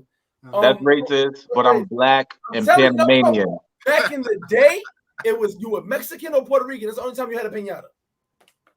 Now everybody got pinatas. I'm half Panamanian. There, shout out to you being half Panamanian. And that's racist. Nobody black had and when I see you, I'm gonna smack you in the head with a shot of Mama. World Star. Sound good. Can't wait the World Star. This. But like I said, when we grew up, nobody black had a pinata. Yeah, I ain't black then, nigga. We couldn't afford all the candy that goes inside of it. Right. All my Mexican parties, boom, boom. On Puerto Rican friend party, boom, boom. And ain't no brothers had a pinata in their crib. I'm just saying. Is wifey there? I gotta tell her something. Tell wifey I gotta tell her something. Nah, I'm at a different. Nah. You not here, nigga. You like, hey baby, welcome home. He going to a whole nother room.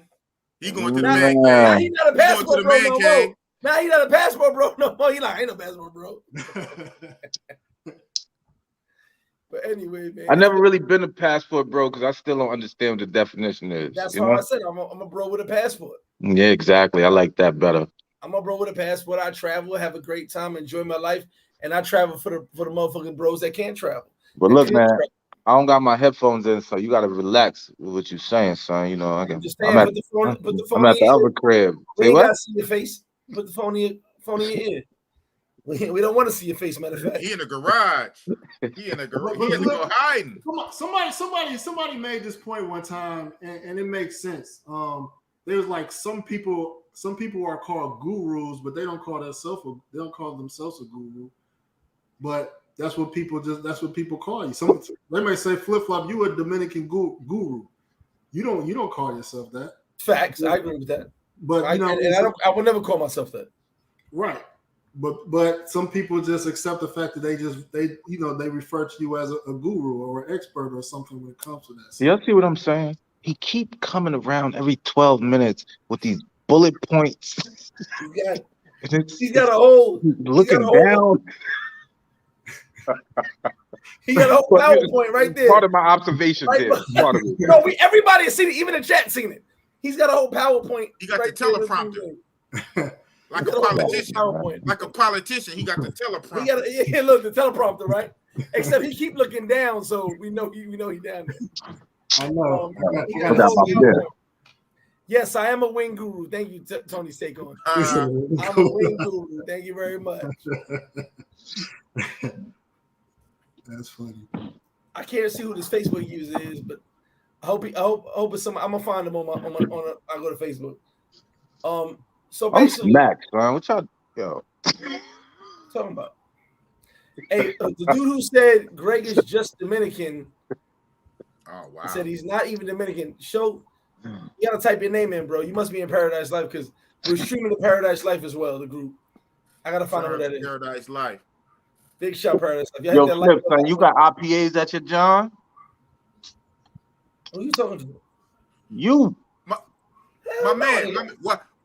I'm just curious. Why did we do the whole walk around from that room to the garage to back? What was that? Because his wife don't let him smoke everywhere. I went to go smoke. Yeah, I don't smoke in the house. I went and smoked the clip, and then I grabbed the IPA. So I'm asking Flip, you got IPAs at your job? No, bro. Relax. I got Presidente. How about that? You don't got Presidente Black? Neither do you. One time, my bill at Flip Flop was $300. It was I think like 30 Presidente Blacks. I ain't gonna hold you. Damn. And then he's gonna give me a shot of white Henny, and it was 110 degrees. I was spinning, so I ain't gonna hold you, son. It was ugly. Shout out to Flip. Shout out to Chicken Shack, man. The Chicken Shack. I gotta try them chicken in waffles, not chicken and waffles. The chicken in waffles. I gotta try that though. I'm not letting Swells get none of that. Oh man. Wifey says she on her way since y'all inquiring mine. She kind of late though. I ain't gonna hold y'all. Hey, you know what I enjoy seeing though with the travel though, man? You know what I enjoy seeing, man? Like you know, sometimes I could be critical of some of these countries, man. But like today, I seen a YouTube short. It was a guy. It was his first time in Sosua. He having so much fun, showing the ladies and stuff like that. And it's just like, you know what I mean? Every wave of brother that's trying for the first time, man, like they experience. Say that.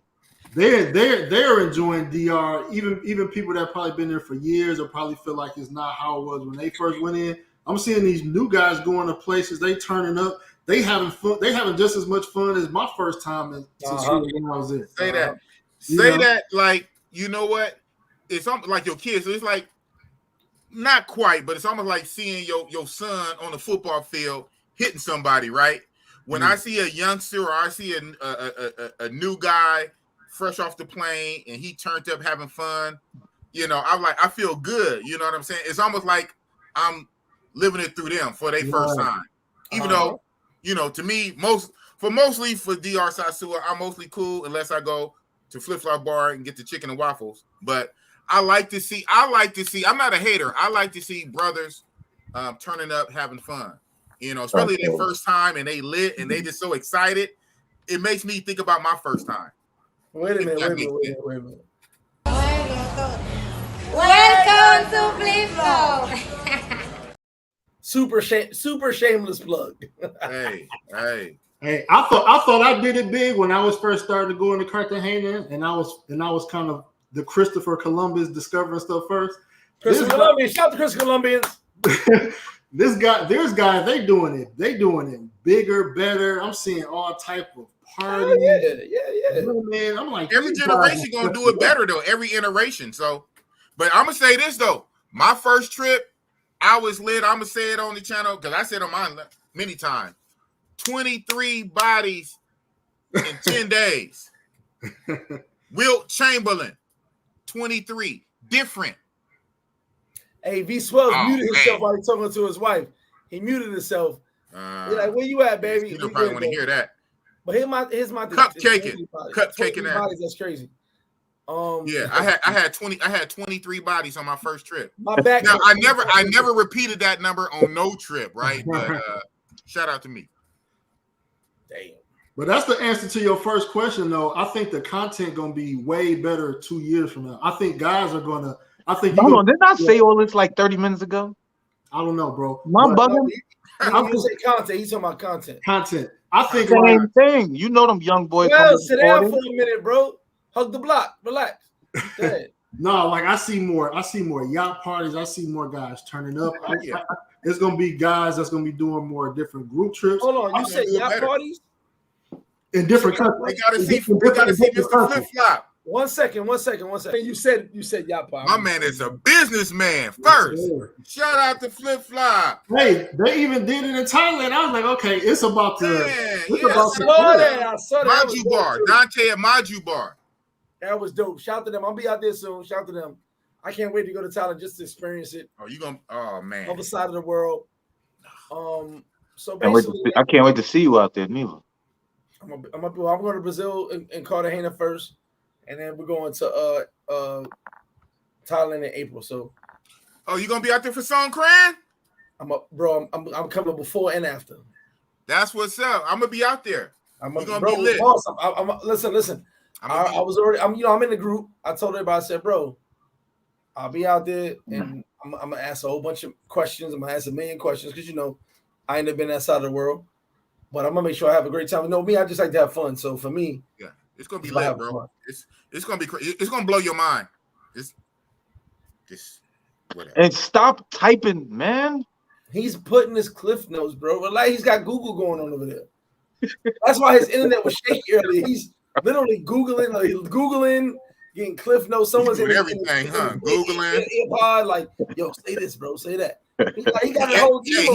He edited his next video. He edited his shit right now. Uploading the video. He Googling. Damn, doing his taxes. Damn. Multitasking. Oh, yeah, tax time coming. I gotta hit my jobs up. I'm gonna tell y'all something. I appreciate y'all joining me tonight. You guys have made this live dope. I'm getting messages all up and down both my phones how dope this live was. And I'm gonna cut it short now. It's been 3 hours, but I'm gonna get my flip side in a minute. But Big Boss, you gotta wait, Big Boss. You go last. Swells, before wifey come home, I'm gonna tell you thank you. I know she probably watching a lot. That's why it's taking so long. No, she's not subscribed to you. I think she is. Wow. But don't worry about it. She's not. Hey, Swells, you wanna? I could be unfiltered over here. I'll tell you some stuff about Swells. Anyway, Swells, appreciate you, brother. Much love from me to you. Likewise, good fella. I have another live coming up soon. Nice meeting you, bro. I seen Big Boss in Sosua one day. For real? Yeah, he's shorter than he looked on camera. He looked like 6'6", so what the fuck you talking about? No, he's definitely 5'8". He ain't seen me then. You were the only one who rocked that necklace, bro. It was you. 5'8". You know how tall I am, bro? Big motherfuckers. 5'9", max. Shout out to you, bro. Well, shout out to you, bro. Much love, man. Appreciate you. All right, good fella. Yo, nice to meet y'all, good fellas. Y'all hold it down.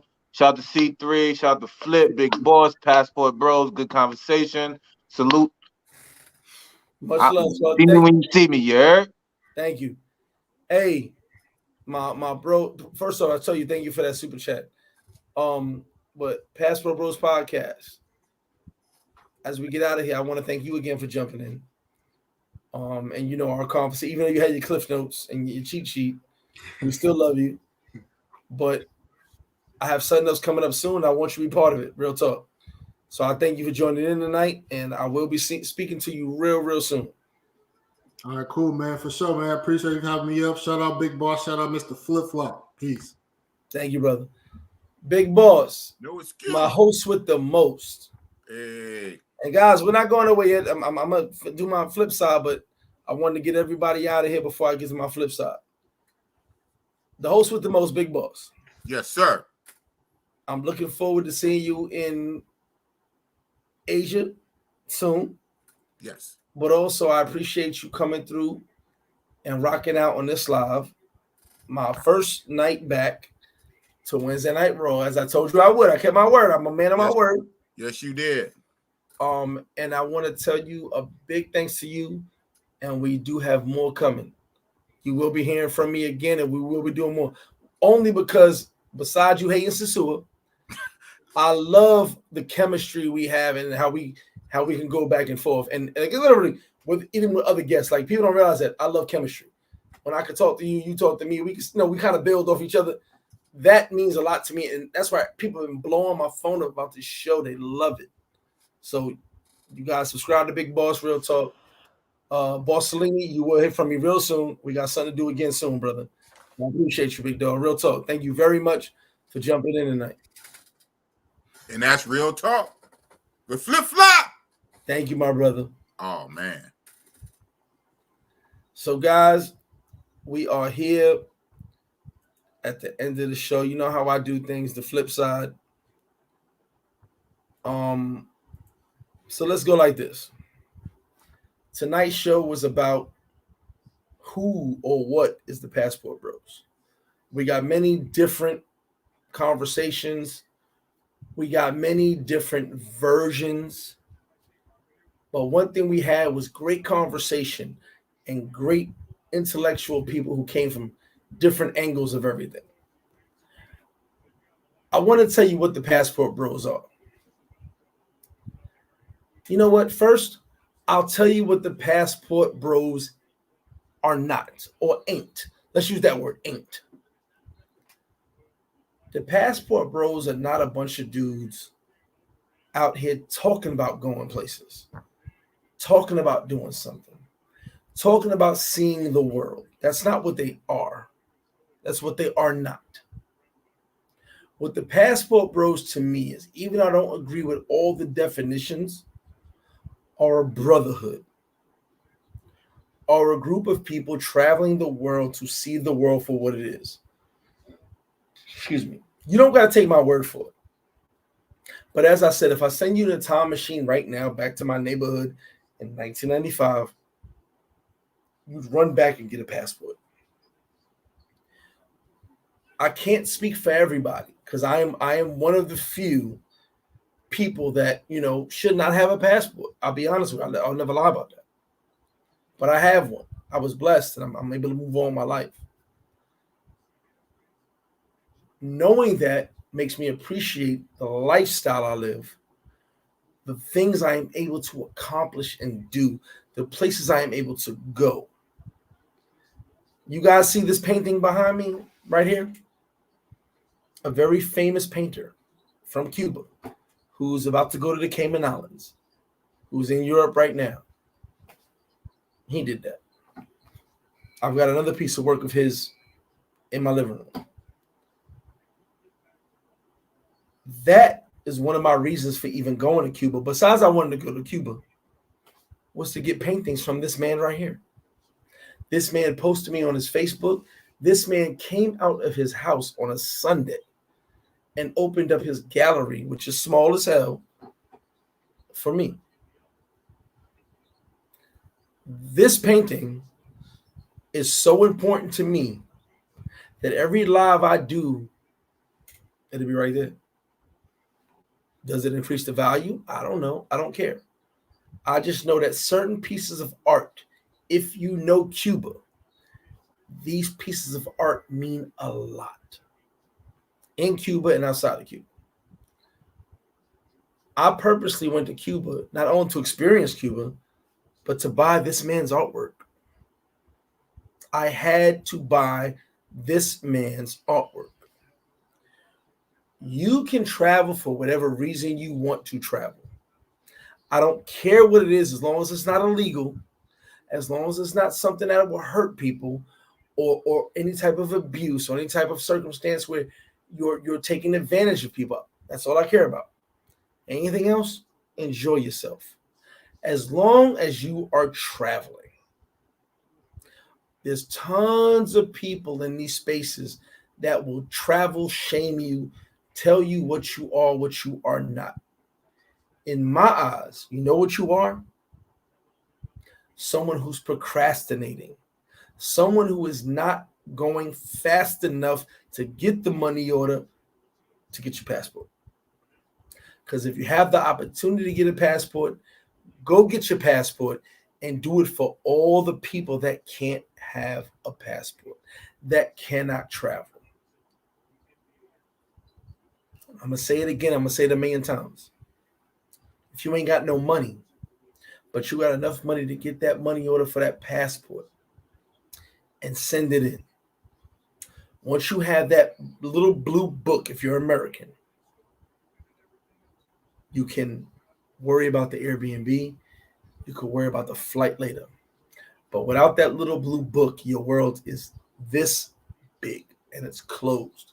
So I'm imploring all of you. I'm encouraging all of you. I don't care where you go. You ain't got to come to Sosua. You ain't got to come to the Dominican Republic. You ain't got to come to Flip Flop. But get on a goddamn plane and go somewhere. I ain't going to tell you only come to Sosua, only come to Dominican Republic, only come to Flip Flop. I'm going to tell you the truth.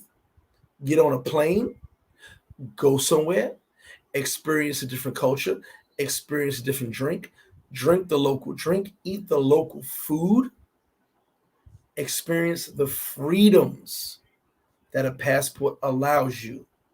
So no matter what people say about passport bros, about anything and anybody, enjoy the freedom of getting on a plane and going to another country and experience people you never knew before, you never heard of other than music videos, you never heard of or seen other than YouTube. I don't care where you go. Just get on a plane. You want to go to Africa, go to Africa. You want to go to Jamaica, go to Jamaica. You want to go to China, good luck. You want to go to Australia, go to Australia. I don't care where you go. Get on a plane and go. So from me to you, I want to tell all of you guys, I appreciate you. Shout to Big Boss Real Talk. Shout to Passport Bros podcast. Shout to V Swell the Travel. Thank y'all for joining me tonight. From me to you, if you're not traveling, you're wasting time. And one thing that can never be replaced in this world is time. Don't tell me about how hard you work, because I work hard as hell. Don't tell me about how many things you're juggling. I'm always juggling things. Get your passport, book your flight, book your Airbnb, enjoy life to the fullest. Because you're alive or you're breathing. That is my flip side. I am Mr. Flip Flop. Like, share, subscribe. Share this video. We had a dope conversation tonight.